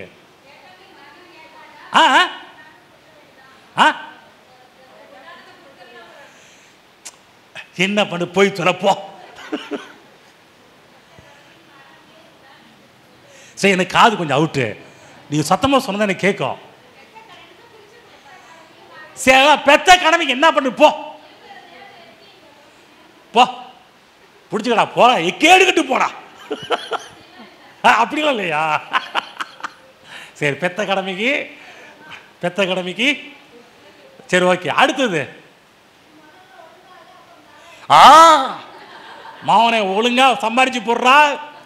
இவள் நாள் நான் சம்பாரிச்சு கொடுத்து சாப்பிட்டு இந்த பக்கம் வருவேன், கேர்ஃபுல்லாக இருந்துங்க. நீங்கள் பேச வேண்டியதெல்லாம் அவங்க பேசிட்டு இருக்கிற, நீங்கள் பேசணும், ஆனால் அவங்க பேசுகிறாங்க. நீ ஒழுங்காரு. இவ்வளோ நாள் 20 வயசு சமைச்சு போட்ட உனக்கு இப்போ நீ தான் என்ன பண்ண, எங்களுக்கு சமைச்சு போடணும். ஒழுங்காரு, வீட்டில் கவனிங்க, அவங்கள கவனிங்க, இவ்வளோ கவனிங்க சொல்லுவீங்க. கல்யாணம் ஆகி பிள்ளைங்க, உங்கள் வீட்டில் பிள்ளைங்க கல்யாணம் ஆகியும் நீங்களே சாப்பாடு போட்டுருந்தா எப்படி இருக்கும் உங்களுக்கு? ஒழுங்காடுறா அப்படின்னு. அடுத்து ஓகே, நீங்கள் சரி, நீங்கள் ஒரு 3வது சொல்லுங்க. ஐயா, உங்கள்கிட்ட சொத்து கேட்க வராங்கன்னா, உங்கள் பிள்ளைங்க சொத்து கேட்க என்ன பண்ணுவீங்கன்னு சொல்லுங்கள் பார்க்கலாம். சொல்லுங்கப்பா, உங்கள்கிட்ட வந்து பையன் சொத்து கேட்டால் நீங்கள் என்ன பண்ணுவீங்க? சம்பாரித்து கொடுக்க. சரி, ஓகே, என்ன பண்ணுறது? சம்பாரித்து கொடுக்குறேன்டா. பிள்ளைகள், பெற்றோர்கள் தன் பிள்ளைகளுக்கு சொத்துக்களை சேர்த்து வைக்கிறமே, சரி இப்போ கொடுக்குறேன்டான்னு சொல்லுவீங்க. சம்பாரித்து கொடுக்குறேன், இப்போ என்னால் முடியல. சரி, ஓகே, எப்படிட்டு அப்படியே சொல்லிடலாம். அப்புறம் வேற? Correct point. ஒன்னே நம்பி எப்படிரா கொடுக்குறது? சிவா இருக்கிறாரா? இல்லை, ஒன்னே நம்பி எப்படிரா கொடுக்குறது? ஏங்க நீங்களாம் அதாவது நல்லா கவனமாக கேளுங்க. நீங்கள் ஓப்பனாக பேசுகிறீங்க, ரொம்ப நல்ல ஒரு விஷயந்தான், ஓகேங்களா? நீங்கள் வந்து இந்த மாதிரி பைபிள் படிக்கும் போதெல்லாம் இந்த மாதிரி எண்ணங்கள் நீங்கள் கேள்வியெல்லாம் கேட்டிங்கன்னா இன்னும் நிறைய புரிஞ்சு கொள்ளும். ஒன்றை நம்பி எப்படி சொத்தை கொடுக்க முடியும்? வேறு ஏதாவது இருக்குதா? சரி, விஷயத்துக்கு வருவோம். அதாவது பிள்ளைங்க வந்து தவறான ஒரு முடிவு எடுக்கும்போது அதை தடுத்து நிறுத்த வேண்டும் என்று தான் எந்த பெற்றோரும் முடிவு செய்வாங்க. இப்போ இவன் சொத்தை கேட்குறது பார்த்தீங்கன்னா தப்பான ஒரு லைஃப் வாழ்கிறதுக்காக. நமக்கு தெரியும், பிரதர் சொன்ன மாதிரி நீ ஒழுங்காரு, நீ திருந்தின பிற்பாடு சொன்னீங்களா, சரி என்ன பிற்பாடு அப்புறம் பார்த்துக்கலாம் அப்படின்ற மாதிரி. ஆனால் இந்த அப்பா அப்படி இல்லை. எப்படியா தடுத்து நிறுத்த வேண்டும் என்ற ஒரு எண்ணம் கிடையாது. வந்து சில நேரத்தில் வந்து நம்ம கொடுக்காமல் இருப்போம், அவன் என்ன பண்ணுறான்னு பார்க்கலாம் அப்படின்னு சொல்லி என்ன பண்ணுவாங்கன்னா, சில பேர் பசங்களை பசங்க பாட்டு கேட்பாங்க, உங்க பாட்டு அமைதியாக இப்போ என்ன பண்ணுறான், அடுத்து என்ன பண்ணுறான்னு பார்க்கலான்னு சொல்லி வெயிட் பண்ணுவாங்க. இந்த தகப்பன் தன் குமாரனை காப்பாற்றுறது எந்த ஒரு நடவடிக்கை எடுக்கிற மாதிரி தெரியல. தப்பான லைஃப்பில் போக போகிறான், இவனை கொஞ்சம் பொறுத்துருன்னு சொன்னீங்களா, இவ்வளோ நீங்களாம் எப்படிலாம் சொன்னீங்க, எந்தெந்த கதையெல்லாம் சொன்னீங்க, அந்த மாதிரிலாம் எந்த ஒரு ரெக்கார்டும் கிடையாது. அது மட்டும் இல்லாமல் இவன் பணத்தெல்லாம் கொண்டு போய் 13 சில நாளைக்கு பின்பு இளைய குமாரன் எல்லாவற்றையும் சேர்த்து கொண்டு தூர தேசத்துக்கு புறப்பட்டு போய் அங்கே துன்மார்க்கமாய் ஜீவனம் பண்ணி தன் ஆஸ்தியை அழித்து போட்டான். எல்லாவற்றையும் அவன் செலவழித்த பின்பு அந்த தேசத்தில் கொடிய பஞ்சம் உண்டாயிற்று. அப்பொழுது அவன் குறைவுபட தொடங்கி, இன்னும் சொல்ல போனால் எல்லாவற்றையும் துன்மார்க்கமாய் ஜீவனம் பண்ணான். யோசிச்சு பாருங்க, இந்த அப்பாவை பற்றி சொல்லும்போது பெரிய சொத்துக்காரன் போல கரெக்டாக பையன் பசங்களுக்கு பிரித்து கொடுத்துருக்கிறார். பைபிளில் பார்க்குறோம், அவன் அவர்களுக்கு தன் ஆஸ்தியை இளையவனுக்கும் பங்கிட்டு கொடுக்குறாரு, மூத்தவனுக்கும் தான் கரெக்டாக பங்கிட்டு கொடுத்துருக்கிறாரு. இவன் இருக்கிற சொத்தெல்லாம் துன்மார்க்கமாய் ஜீவனம் பண்ணி இங்கே வந்தோடனே என்ன பண்ணியிருக்கணும், பையன் வீட்டுக்கு வந்தோடனே தவறெல்லாம் சுட்டி காட்டியிருக்க வேண்டும். ஆனால் அந்த லிஸ்ட்டில் எடுத்து பார்த்தீங்கன்னா அப்பா ஒரு சுட்டி காமிச்ச மாதிரி தெரியல. இல்லை என்றால் திரும்ப வந்த பிற்பாடு உறுதியை எடுத்துருக்கணும், உறுதிமொழி எடுத்துக்கணும். இனிமேல் இப்படி பண்ண மாட்டேன், எழுதி கொடுறான் மௌனே, இனிமேல் இப்படி போக மாட்டேன், சொத்தை கேட்க மாட்டேன், எழுதி கொடு, அப்போ தான் உன்னை உள்ளே விடுவேன்னு. அந்த மாதிரி எந்த ரெக்கார்டும் வாங்கலை. மோதிரத்தை வேற போடுறாரு. உண்மையிலேயே மோதிரத்தை போடுறது முன்னாடி நம்மளாக இருந்தால் உண்மை திருந்திட்டானா, இல்லை மோதிரத்தை கொண்டு போய் திரும்ப அடகடையில் வைக்க போகிறானா யோசிப்போம் இல்லைங்களா? நம்ம மோதிரம் தான் போகிறதுக்கு முன்னாடி யோசிப்போம். ஏற்கனவே கொடுத்த சொத்தையே வேணா பண்ணிட்டான், வீணா துன்மார்க்கமாக சொன்னான், இதில் வேற மோதிரத்தை போட்டால் இதை வேற அடகு கடையில் வச்சுட்டு எங்கே போய் தண்ணி அடிக்க போகிறான்னு தெரியலையே. யோசிக்க தோணுமா? தோணாதா? எல்லாருக்கும் தோணும். அது மட்டும் இல்லை, இவன் வந்து இனிமேலாவது திருந்தி வாழ்வானா, அர்ப்பணிப்போடு வாழ்வானா யோசிச்சு தான் வரவேற்பெல்லாம் கொடுத்துருக்கணும். எதையுமே கூட்டி கழித்து பார்த்தா இந்த இடத்துல சொல்லப்பட்ட தகப்பன் இந்த மாதிரி நீங்கள் சொன்ன மாதிரி நான் சொன்ன மாதிரியும் எந்த ஒரு ரெக்கார்டும் இங்கு கொடுக்கப்படவில்லை. ஏனென்றால் தகப்பன் விரும்பியது வேறு காரியம். தன்னுடைய பிள்ளை தவறு செய்துவிடக்கூடாது என்பதிலையும், மூத்துக்குமாரனை போல தன்னோடு வயலில் வேலை செய்ய வேண்டும் என்பதிலேயே கவனம் செலுத்தலை. இந்த அப்பா இதில் கவனம் செலுத்தினார்னா அன்பை அறிந்து கொண்டவர்களாக வாழ வேண்டும் என்பதிலே தகப்பன் கவனம் செலுத்தினார். மூத்துக்குமாரன் எப்போதுமே பார்த்தீங்கன்னா தன்னுடைய கீழ்ப்படிதலையே சார்ந்து இருந்தான். அப்பாவுக்கு பிடிச்ச மாதிரி எல்லா காரியத்தையும் பண்ண வேண்டும் என்ற அந்த அவனுடைய லைஃப் ஸ்டைல் பார்த்தீங்கன்னா அப்பா சொல்லிட்டு செய்யணும், அப்பா சொல்லிட்டு செய்யணும். அதுதான் அந்த இடத்துல இத்தனை வருஷம் காலமாக உங்களுக்கு ஊழியம் செஞ்சேனே அப்படின்ற ஒரு வார்த்தையை மூத்துக்குமாரன் கேட்கறத பார்க்குறோம். எனக்காவது உங்கள் கற்பனை மீறி இருக்கிறேன்னா நீங்கள் சொன்னதெல்லாம் அப்படியே செஞ்சல. இவன் முழுக்க முழுக்க இந்த மூத்துக்குமாரன் கீழ்ப்படுதலையே போயிட்டான். இளையகுமாரன் துன்மார்க்கமே போயிட்டான். இளையவன் கலகக்காரன் என்றால் மூத்தவன் சுயநீதிக்காரன். ரெண்டு பேரும் லிஸ்டாக தான். இவன் மோசமானவன், இவன் இவன் வந்து சுயநீதி, தன் கிரியைகள் தன்னை சார்ந்து வாழ்ந்தவன், தன்னையே ஃபோக்கஸ் பண்ணி வாழ்ந்தவன். இளையவன் அப்பாவை நோக்கி தான் சந்தோஷத்துக்காக பணத்தை கேட்டவன். மூத்தவன் தேவனை அப்பாவை வயலில் வேலை வாங்குகிறவராக பார்க்க ஆரம்பித்தாங்க. ரெண்டு பேரும் அப்பாவை பார்த்த விதம் வேற. பரிசேயர்கள் அப்பாவை பார்த்த தகப்பனை பார்த்த விதம் வேற. இளையவன் தகப்பனை பார்த்த விதம் வேற. மூத்தவன் தகப்பனை பார்த்த விதம் வேற. யோசிச்சு பாருங்க. மகனை வந்து சொத்து கேட்கும்போது கட்டாயப்படுத்தி அவனை போக விடாமல் எப்படியாவது அவன் ஃப்ரெண்டு நீ இப்போ கொஞ்சம் பேசி அவனை இருக்க விடா, அவனை பேசி இருக்க விடா. நம்மளாம் என்ன பண்ணுவோம், சில ஆட்கள்லாம் இது பண்ணி அவங்கள பேசி இவங்களை பேசி கொஞ்சம் சரி பண்ணுங்க, சமரசம் பண்ணுங்க, எப்படியாவது வீட்டை விட்டு போகிறேன்றானே, சொத்தை கேட்குறானே. நம்மளால தான் சில ஆட்களை அனுப்பி, இல்லை அவன் நெருங்கிய ஆட்களை அனுப்பி, அவன் யார் மேலே பிரிய வச்சு அவங்கள்ட்ட அனுப்பி கொஞ்சம் சொல்லுப்பா, என்னை பற்றி சொல்லுப்பா, என்னை பற்றி எடுத்து சொல்லுப்பா, குடும்பத்தை பற்றி எடுத்து சொல்லுப்பா, இந்த மாதிரிலாம் எடுத்து சொல்லியிருக்கணும். அந்த மாதிரிலாம் தகப்பன் நடந்துக்கிட்ட விதங்கள் தெரியவில்லை. என்னென்னா அப்பா இங்கே எதிர்பார்த்தது எல்லாமே பிள்ளைங்க என்னை புரிந்து கொள்ள வேண்டும் என்பதில் தான் கவனம் செலுத்தினார். கவனமாக கேளுங்க தேவ பிள்ளை. இன்றைக்கி தேவனாகிய கர்த்தர் கூட நீங்கள் தேவனை புரிந்து கொள்ள வேண்டும் என்பது அவர் ஆர்வமாக இருக்கிறார். தேவனை புரிந்து கொண்டீர்கள் நான் சொல்ல, அவரை புரிஞ்சுக்கிட்டா உங்கள் லைஃபே வேறு மாதிரி இருக்குங்க. நீங்கள் அவர் நம்ம தேவனை புரிந்து கொண்டால் என்ன சொல்கிறது, பாவம் அந்த லொஸ்கலாக இருக்குது பார்த்தீங்கன்னா, அந்த லைனுக்கு நம்ம போக மாட்டோம். தேவனை புரிந்து கொண்டால் வாழ்வே வேற மாதிரி இருக்கும். தேவனை புரிகிறவர்கள் தான் பிரச்சனை. தேவனை புரிந்து கொண்டால் வாழ்க்கை ரொம்ப சுவாரஸ்யமாக இருக்கும். சத்தியத்தை அறிவீர்கள், சத்தியம் உங்களை விடுதலையாக்கும். நீங்கள் எந்தெந்த காரியத்தில் பாண்டேஜாக இருக்கிறீங்க எனக்கு தெரியாது. எந்தெந்த காரியத்தில் கட்டுகளோடு நீங்கள் விடுதலை பெற முடியாமல் அவதிப்பட எனக்கு தெரியாது, கர்த்தருக்கு தெரியும். ஆனால் சத்தியத்தை அறிவீர்கள், சத்தியம் உங்களை விடுதலையாகும். எந்த சத்தியத்தை அறிந்து கொண்டீர்களோ அந்த அறிந்து கொண்ட சத்தியம் உங்களை விடுதலையாக்கும். அப்போ நானும் எதை விரும்புகிறேன், அப்பாவை போல நீங்கள் அவரை புரிந்து கொள்ள வேண்டும். நான் பார்க்குறேன் என் தேவனை நான் புரிந்து கொண்டேன்னா நான் என்னை பார்க்குறேன். ஆனால் அவரை புரிந்து கொண்டது கம்மியாக தான் இருக்குது, ரொம்ப குறைவாக. நான் சொல்கிறேன் ரொம்ப புரிந்து கொள்ள முடியும், ரொம்ப புரிந்து கொள்ளலை. தேவனை பற்றி கொஞ்சம் தான் நான் தெரிஞ்சு வச்சுருக்கிறேன். அவரை பற்றி அறிந்து கொள்ள ஒவ்வொரு நாளும் அவரை பற்றி அறிந்து கொள்ளும் போதெல்லாம் இதெல்லாம் அறியாமலே போயிட்டுனே, இன்னைக்கு தானே அப்பாவை இப்படி பார்க்குறேன், இப்போ தானே தேவனை புரிந்து கொள்கிறேன். எல்லாம் தெரிந்தவன் எல்லாவற்றையும் அப்பாவை பற்றி புரிஞ்சுக்கிட்டேன்னு என்னால் சொல்ல முடியாது. புரிந்து கொண்டே இருக்கிறேன். யோசிச்சு பாருங்க, சபைக்கு ஏன் வரோம், எப்படியாவது அப்பாவை புரிஞ்சுக்கணும், தேவனை புரிந்து கொள்ளணும். நம்ம ஆராதிக்கிற தேவன் எப்படிப்பட்டவர் என்பதை தனிப்பட்ட விதத்தில் பர்சனல் அடிக்கடி சொல்கிற ஒரு வார்த்தை, நான் உங்கள்கிட்ட திரும்ப திரும்ப சொல்கிற ஒரு வார்த்தை, தேவனை எந்த அளவுக்கு நீங்கள் புரிந்து வைத்திருக்கிறீர்கள், தேவன் எந்த அளவுக்கு அறிந்து வைத்திருக்கிறீர்கள். ஏதோ எல்லாரும் சர்ச்சுக்கு வரது போல் வந்துட்டு போகிற ஒரு ஆளாக இருக்கிறீங்களா? இல்லை, தேவனை குறித்து அந்த வெளிப்பாடு பெற்றுக்கிட்டேன், தேவனை எப்படி அறிந்து கொண்டேன், தேவனை எப்படி தெரிந்து கொண்டேன் என்று சொல்லி உங்களால் தேவனை பற்றி சொல்கிறதுக்கு, பர்சனலாக சொல்கிறதுக்கு, ஏதோ சும்மா கூட்ட அம்மாக்குள்ள தேவன்னா அப்பா இவர் அவருன்னு சொல்லிட்டு போகிறதுக்கு தான். இல்லை, தனிப்பட்ட விதத்தில் ருசி பார்த்து அவர் உங்களால் சொல்ல முடியுமா?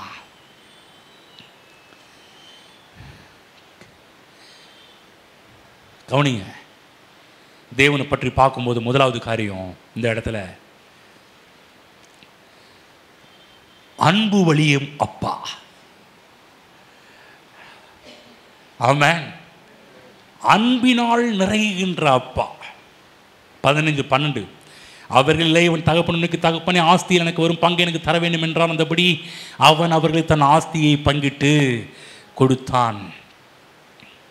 என்னன்னா, நீங்களாம் நிறைய பேர் திட்டினீங்கள்ல, சொத்து கேட்டால் இப்படி பண்ணுவேன் அப்படி பண்ணுவேன் அதை செய்யன்னு சொல்லிட்டு சொன்னீங்கள்ல. ஆனால் இந்த அப்பா அவனை மிரட்டலை. இந்த சமூகத்தை படித்து பார்த்தா சொத்து கேட்குறான். சொத்து கேட்குற பிள்ளை நம்மளாக இருந்தால் லாஜிக்காக பார்த்தோம்னா, நம்மளாக இருந்தால் நீங்கள்லாம் கம்மியாக சொன்னீங்க, இது நம்ம மற்ற இடத்துல போய் கேட்டதுனா இன்னும் பயங்கரமாக சொல்லுவாங்க. எப்படிங்க கொடுக்க முடியும், எப்படிங்க சொல்ல முடியும், எப்படிங்க அந்த மாதிரிலாம் கேட்பாங்க. ஏகப்பட்ட கேள்வியை வைப்பாங்க. ஆனால் தகப்பன் அவனை மிரட்டலை. என்ன தைரியம்டா, எந்த நெஞ்செழுத்தண்டா. இன்னும் சொல்ல போனால் இந்த அன்பு விழுகின்ற அப்பா, அன்பால் நிறைந்து விழுகின்ற அப்பா எப்படி பார்க்குறோன்னா, சில பேர் நம்ம சொல்லுவோம், இங்கே பாரா நம்மளாக இருந்தால் சொத்து கொடுக்கறதுக்கு முன்னாடியே மௌனே நீ வெளியே போய் எவ்வளோ கஷ்டப்படுவது தெரியுமா. பாயிண்ட் நம்பர் 1, வெளியே போகும்போது உன் சொத்தை இவன் பிடிங்குவான் அவன் பிடிங்குவான். அதனால் ஏகப்பட்ட நம்பர்னா நம்ம பாயிண்ட்டை அடிக்கடிக்கு சொல்லுவோம். வேணாண்டா சொத்து வேணாண்டா, நீ இதை வீணாக செலவு பண்ணிடுவா, அப்படி செலவு பண்ணிடுவா, இப்படி ஆயிரும்டா, உன் காசை இவன் எடுத்துகிட்டு போயிடுவான்டா, அவன் எடுத்து போயிடுவான்டா. அந்த மாதிரிலாம் சொல்லி நிப்பாட்டின மாதிரி இங்கே தெரியவே இல்லை. பயமுறுத்தலை. வெளியே போனால் அவ்வளோதான். நான் சில இடத்துல சொல்லுவேன், நீ மவனை நீ வெளியே போய் பாரு, எவ்வளோ கஷ்டத்தை அனுபவிப்ப. அப்போ தாண்டா அப்பாவுடைய அருமை தெரியும் உனக்கு. நிறைய இடத்துல வீட்டில் சொல்லுவோம்ல, அப்பா அருமை தெரியலனா உனக்கு, வீட்டில் இருக்கிறவங்க அப்பா அருமை தெரியாதுடா, வெளியே போய் பாரு. ஏன் அருமை நீ வெளியே போனாதான் தெரியும். அந்த மாதிரிலாம் இங்கே அப்பா சொன்ன மாதிரி கிடையாது. சத்தம் போடல, சண்டை போடல. மவனே ஒரு சல்லி காசு கிடையாது, வாங்கிடுவேன். நான் உயிரோடு இருக்கிற வரையில முடியாதுடா, நான் செத்த பிற்பாடு தான் எல்லாம் நடக்கும். நம்மளா இருந்தா சொல்லியிருந்திருப்போம். இந்த பகுதியை வாசிக்கும் போது தகப்பனுடைய ஒரு பரந்த உள்ளத்தை நம்ம பார்க்க ஆரம்பிக்கின்றோம். பாருங்கள், இன்றைக்கி இந்த சம்பவத்தை படிக்கும்போது தகப்பனை பற்றி சில சபையில் நான் இப்படி சொல்லி கேள்விப்பட்டிருக்கிறேன். சில பேராக சில பேர் இப்படி சொல்லி சில விசுவாசிகள்லாம் மற்ற சபையிலேருந்து இங்கே திருச்சபைக்கு வந்திருக்கு, அவங்க சொல்கிறது கேள்விப்பட்டிருக்க, சில பேர் சொல்லி கேள்விப்பட்டிருக்கிறேன். நீ மட்டும் சர்ச்சுக்கு வராமல் போனால் உன் மேலே சாபம் ஒன்று தொடரும் தெரியுமா, இந்த சர்ச்சை விட்டு வெளியே போயிடுவேன், இந்த சர்ச்சை விட்டு வெளியே போனால் அவ்வளோதான். இந்த மாதிரிலாம் மிரட்டுற மூத்த விசுவாசிங்க இருக்கிறாங்க, மிரட்டுற பாஸ்டர்களாக இருக்கிறாங்க. அநேக நேரத்தில் தங்களை விட்டு போக வேண்டும் என்று நினைக்கிறவர்கள் யாராவது இருந்தாங்கன்னா எப்படியாவது அவங்கள தக்க வச்சுக்கணும்னு சொல்லி பல முயற்சிகள் எடுக்கிறதையும் பார்த்துருக்குறோம். அந்த மாதிரி இங்கே அப்பா எடுத்த மாதிரி எந்த தகவலும் கிடையாது. இயேசு பிதாவை சொல்லும்போது அவருடைய உள்ளத்தை காமிக்கிறார். இன்றைக்கு மற்றவர்களுடைய உள்ளத்தையும் பிதாவின் உள்ளத்தையும் கொஞ்சம் சற்று பார்க்கும்போது ஆச்சரியமாக இருக்குது. அன்றைக்கி நேரத்தில் சபைகளை பார்த்தீங்கன்னா யாராவது சபைக்கு வரல அப்படின்னு சொன்னாலே இந்த கெட்ட குமாரன் கதை திருந்தி வருவான் போ அப்படின்ட்டுருவாங்க. எப்பயாவது ஒரு நாள் இப்படி வந்துடுவான். சில இடத்துல திட்டு வாங்கக்கூடாது என்பதற்காகவே சில மூத்த குமாரன் போல் வேறு வழி இல்லாமல் வாழ்கிறவங்களாம் எவ்வளோ பேர் இருக்கிறாங்க. இந்த இடத்துல தெய்வீக தகப்பன் முடிவெடுக்கக்கூடிய உரிமையை மகன்கிட்டே விட்டுட்டார். எந்த ஒரு கிராஸ் கேள்வி கேட்கல. அவருடைய அன்பு, நீ எப்படி இருந்தா என்ன, உன்னை ஏற்றுக்கொள்வதான் என்னுடைய அன்பு. அநேக நேரத்தில் நம்ம விரும்புகிற மாதிரி தான் ஒருத்தங்க வாழ வேண்டும் என்று நினைப்போம் என்றால் அது அன்பே கிடையாது. அநேக நேரத்தில் பாருங்க, நான் சொல்கிற மாதிரி என் மனைவி இல்லை, நான் எதிர்பார்க்குற மாதிரி என் புருஷன் இல்லை, நான் எதிர்பார்க்குற மாதிரி பிள்ளையே கிடையாது, நான் எதிர்பார்க்குற மாதிரி இவங்க இல்லை, நான் எதிர்பார்க்குற மாதிரி நான் என்ன இப்போ எதிர்பார்க்குறோம் அது மாதிரி இவங்க செய்ய மாட்டேன்றாங்க, அந்த மாதிரி வாழ மாட்டேன்றாங்க. நான் சொல்கிறது அன்பே கிடையாது. ஆகுதான் நானும் அப்படி வாழணும் விருப்பப்படுறது கிடையாது. நானாக இருக்கணும். தேவன் எப்படி என்னை வச்சிருக்கிறோ அப்படி வாழ வேண்டும் என்று ஆசைப்படுறது. அப்போ அதே போல் அதாவது ஒருத்தர் இப்படி நான் விரும்புகிறேன் இப்படி வாழுன்னு சொன்னால் அது உண்மையான அன்பாக இருக்க முடியாது. அங்கே நடிப்பு தான் உண்டாக ஆரம்பிச்சிடும். அன்றைக்கி நேரத்தில் குடும்பத்தில் நாமே மக்கள் நடிக்க வச்சிடுறோம். புரியுதா என்ன சொல்கிறேன்னா? பக்கத்துக்கு புரிவிச்சான், இப்போ சொன்ன வார்த்தை புரிவிச்சான்னு கேளுங்க பார்க்கலாம். நிறைய குடும்பத்தில் மனைவிமார்கள் கனவை இப்படி விரும்பினா இப்படி பண்ணணும், அப்படி இருக்கணும், இப்படி இருக்கணும் பயத்தில் தான் அவங்க வேறு வழி இல்லாமல் என்ன பண்ணுறது வாழ்ந்துட்டு இருக்கிறாங்க. புருஷனும் அப்படி தான் வாழ்ந்துட்டு இருக்கிறாங்க, பிள்ளைகளும் அப்படி தான், பெற்றோர்களும் அப்படி தான். நான் சொல்கிறேன், நடிப்பை உருவாக்கலை. இங்கே தகப்பன் நடிப்பை உருவாக்கலை, அன்பாக இருப்பது போல் நடிக்க அவனை உருவாக்கலை பாருங்க. ஏனென்றால் பூர்ண அன்பு பயத்தை புறம்பே தள்ளும். முதல் காரியம், இந்த இடத்துல அன்பை மட்டும்தான் பார்க்குறோமே ஒழிய அன்புக்கு எய்ம்ஸாக இருக்கிற எந்த ஒரு காரியத்தையும் முதல் பாயிண்டில் பார்க்க முடியல. அன்பினால் நிறைந்து வலிக்கிறது. ரெண்டாவது 15:20, எழுந்து புறப்பட்டு தன் தகப்பனிடத்தில் வந்தான். அவன் தூரத்தில் வரும்போதே அவனுடைய தகப்பன் அவனை கண்டு மனதுருகி ஓடி அவன் கழுத்தை கட்டி கொண்டு அவனை முத்தம் செய்தான். ரெண்டாவது தகப்பனை காமிக்கிறாரு. இந்த அப்பா யாரு? இந்த தேவன் யார்? அவர் ஓடி வரும் தகப்பன். ஆமென் சொல்லுங்க. அவர் உங்களை நோக்கி ஓடி வருகிற தகப்பன். சொல்லுங்க பக்கத்தில், உங்களை நோக்கி ஓடி வரும் தகப்பன். நீங்கள் கூட மெதுவாக தான் வருவீங்க, நம்ம அப்பா அப்படி கிடையாதுங்க. ஓடி வரும் தகப்பன். இன்னும் சொல்ல போனால் அவன் தூரத்தில் வரும்போதே அவனுடைய தகப்பன் அவனை கண்டு எப்படின்னா மனதுருகி, சும்மா கிடையாது, மனதுருகி ஓடி. எவ்வளவு தகப்பனை கொடுத்து ஒரு அருமையான ஒரு படத்தை இங்கே இயேசு கிறிஸ்து காட்டுறாரு பாருங்க.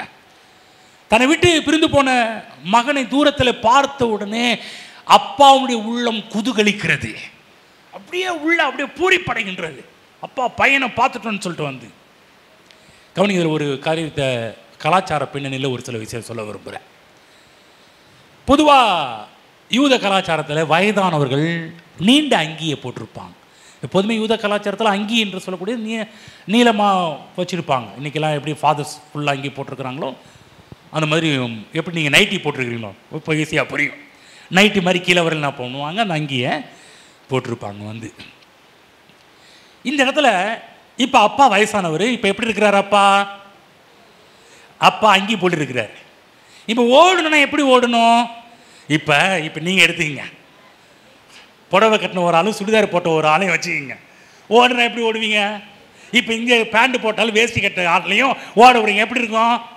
நீங்கள் என்ன பண்ணுவீங்க? வேஷ்டி கட்டினாலும் அப்படியே ஓடுவீங்களா? அட சொல்லுமையா, என் மவனே நீ பேண்ட் கிழிஞ்சிடும், நான் கிடையாது, மடித்து கட்டிட்டு ஓடுவீங்க.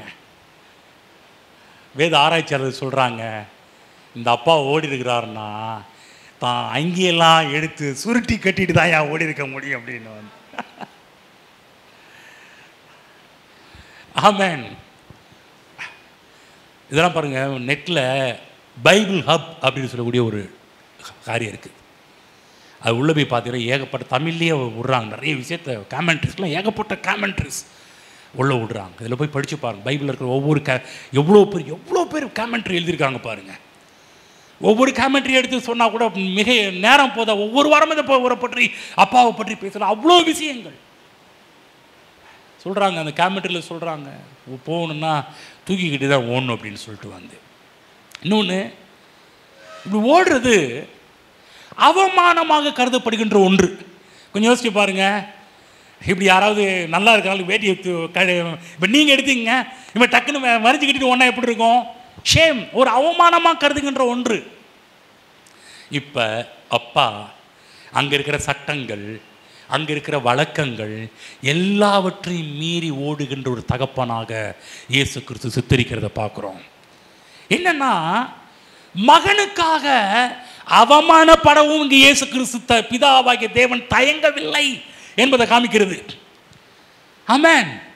புரியுதுங்களா? ஃபீல் பண்ணல. பைபிள் ஒரு இடத்த போயிட்டு வருவோம். எபிரேயர் 12:2, எபிரேயர் 12:2 படிப்போம்.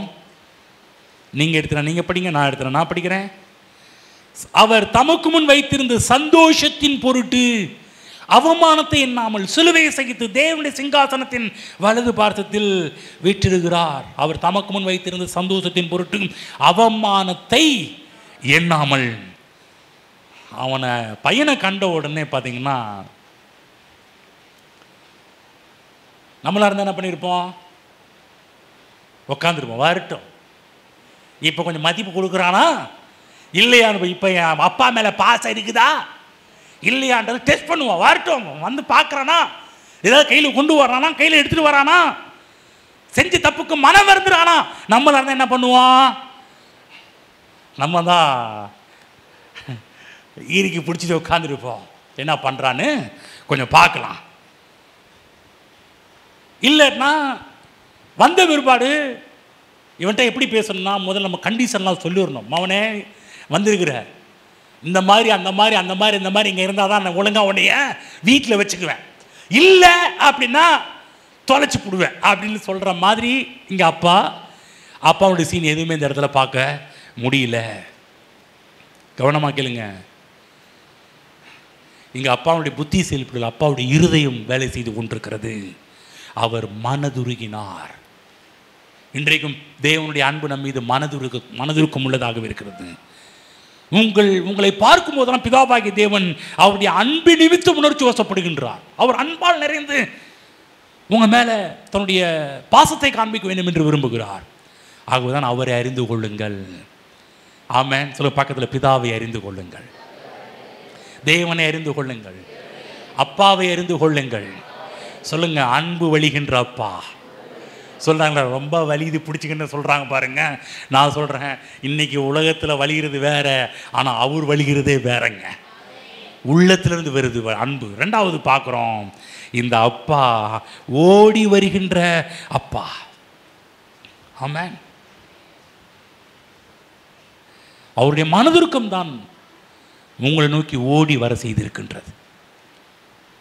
அதை ஒரு ஃபாதர் ஒரு பாட்டு பாடுவார், என்னை தேடி இயேசு வந்தார். கேட்டீங்களா? எந்தன் வாழ்வை மாற்றி விட்டார், மகனானேன் மகளானேன், அப்பா பிதாவே என்று அழைக்கும் உரிமையை எனக்கு தந்தார். என்னை தேடி. நீ சொல்கிறேன், நீங்கள் யார் அவரை தேடி போடுங்க, உங்களை தேடி அப்பா வந்திருக்கிறார். என்னை தேடி ஒரு நாள் எங்கள் அப்பா வந்தார்.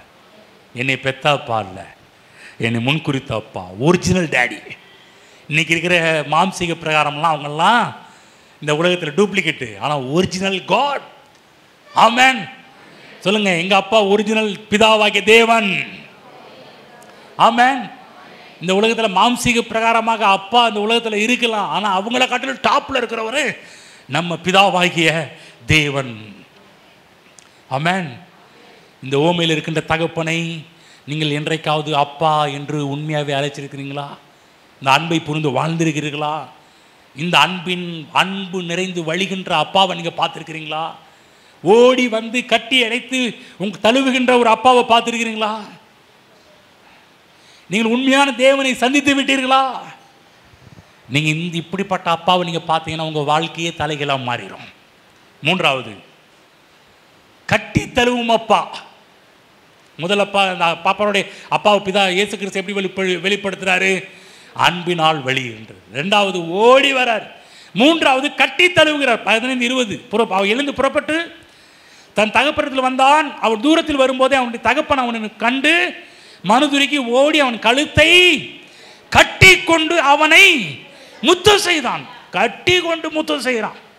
அப்பா பாருங்க, எப்பேற்பட்ட கேரக்டர் பாருங்க. மனதுருகினாரு, ஓடினாரு, அதோடு நிக்கல, பக்கத்தில் மனதுருகி ஓடிது. என்ன கப்பு டே நாத்தம், குளிச்சுட்டு வரா, அப்புறமேட்டுக்கு வரலாம். கொஞ்சம் யோசிச்சு பாருங்க. அந்த மாதிரிலாம் இல்லை, சீன் அப்படி கிடையாது. இளைய மகனுடைய மோசமான நிலையோ பரிதாபமான கோலமோ அப்பாவை தடுத்து நிறுத்தவில்லை. என்னடா இப்படி இருக்கிற, உன் நிலைய பாத்தியா? சில பேர் அப்பதான் குத்தி காமிப்பாங்க பாரு. பாரு, அப்பா விட்டு பணி இல்ல, பாத்தியா இப்பயாவது புத்தி வந்துச்சா? அந்த மாதிரிலாம் இல்லை. பரிதாபமான கேள்வியும் இல்லை, குத்தர கேள்வியும் இல்லை. உள்ள வந்தோனையும் என்னடா கொடுத்த படம் என்னடா பண்ண, எங்கடா போய் செலவு பண்ண, எங்கடா வீணடிச்ச, அந்த மாதிரிலாம் கிடையாது. மகன் திரும்பி வந்துட்டான். இப்போ அப்பாவோட உள்ளத்தில் பரவசம் என்ற ஒன்று தான் இருக்குது ஒழிய மற்ற இன்னைக்கு இருக்கிற நம்மளை போன்ற எந்த ஒரு கிராஸும் இல்லைங்க. எந்த ஒரு விதமான ஒரு விதண்டாவாதமான கேள்விகளும் அங்கே இல்லை. அப்போ அவனுடைய அன்பை பார்க்கும்போது இன்னும் சொல்ல போனா அவனை அணைத்து கொண்டார், கட்டி தழுவுகின்றார். இஸ்ரவேலர்கள் அந்த நாட்களில், இன்றைக்கும் இஸ்ரவேலர்கள் வெறுக்கின்ற ஒரு மிருகம் என்று ஒன்று இருக்கும் என்றால் அது பன்றி. பன்றி பிடிக்காது அவங்களுக்கு, பன்றியை வெறுப்பாங்க. இவன் பார்த்தீங்கன்னா 15, அந்த தேசத்து குடிகளில் ஒருவனிடத்தில் போய் ஒட்டி கொண்டான். அந்த குடியானவன் அவனை தன் வயலில் பன்றிகளை மேய்க்கும்படி அனுப்பினான். இப்போ எங்கிருந்து வரார் நம்ம ஐயா? ஹலோ, பன்னி மேய்ச்சிட்டு வர்றார். பன்னி மேய்ச்சிட்டு வந்தால் என்ன சென்ட் வரும்? அப்பா என்ன சுகம், என்ன நறுமணம், எங்கிருந்துப்பா வந்த அப்படின்னு கேட்டுப்பாரு. இந்த ஸ்மெல்லு முன்ன விட்டு அனுபவிச்சதே இல்லைப்பா, திரும்ப ஏங்க கொஞ்சம் யோசிச்சு பாருங்க, நிலைமை யோசிச்சு பாருங்க. பையன் எங்கேருந்து வரான், ஆளே அட்ரஸ் தெரியல, அலங்கோலம், பரிதாபம், இது சென்ட்டு வேற வாசம், அழுக்கு பீலை, அழுக்கு உருண்டை. சில நேரத்தில் பாருங்க, 2 3 யாரு இங்கே ஒருத்தர் வருவார், ஒரு பையன் இளங்கோ, சேம் இளங்கோவை விட மோசம். நம்மளை அவனை வெளியே பிடிச்சி நிப்பாட்டு. இப்போ அவர் வராரு, இப்போ நான் போய் கட்டி பிடிக்க முடியுமா? ஏங்க யோசிச்சு பாருங்க, என்ன தடுக்குது அங்க? ஈகோ தடுக்குது. சா, இவனை போய் கட்டி பிடிக்கிறது. சா, இவன் எப்ப என்ன பாண்ட பீட, வாயில் இங்கே உழுவுது, அங்கே உழுவுது, மூக்கில் பாரு, கண்ணில் பாரு, ஆச்சு. நம்மளா வந்து என்ன பண்ணியிருப்போம்? ஏங்க நானும் மனுஷன், நீங்களும் மனுஷன். நான் இந்த நமக்குள்ளாக இருக்கின்ற அந்த செல்ஃபிஸ், நமக்குள்ளே இருக்கின்ற எல்லா விதமான காரியங்கள் எல்லாமே தடுத்து நிறுத்தும். எப்படி அவனை போய் எப்படி? ஆனா இயேசு கிறிஸ்து பிதாவாகிய தேவனை எவ்வளோ காமிக்கிறார் பாருங்க. நீ பீடடா, நீ அழுக்குடா, நீ அழுக்குண்டடா. ஆனால் உன்னைய பார்த்து அவர் ஓடி வந்து, மனதுருகி ஓடி வந்து அந்த இடத்துல வந்து உன்னை அவன் கழுத்தை கட்டுறது கூட இப்படி இல்லை, இப்படி கழுத்தை கட்டி கொண்டு. யோசிச்சு பார்த்தீங்களா? நம்ம இப்படி ஹக் பண்றது, இப்படி பண்றது, ஆனா இவன் கழுத்தையே கட்டி பிடிச்சிட்டான் வந்து. ஆண்டவர் இயேசு பிதாவின் அன்பை காமிக்கிறார். இதாயா அவருடைய அன்பு. பையன் வந்தோடனே போய் குளிச்சுட்டு வாடா அப்படி சொல்ல. அவனுக்கு ஒரு சோப்பு பத்தாதுடா. அவனை முதல்ல இருக்கிற எல்லா சாப்பியும் கழட்டி விட்டு அதை ஊற்றுங்களா, தண்ணி நல்லா நுரைய கொண்டு வந்து அவனை முக்கி நல்லா அலசி எடுத்து எல்லா பீடையெல்லாம் போன பிற்பாடு கொண்டு வாங்கடா.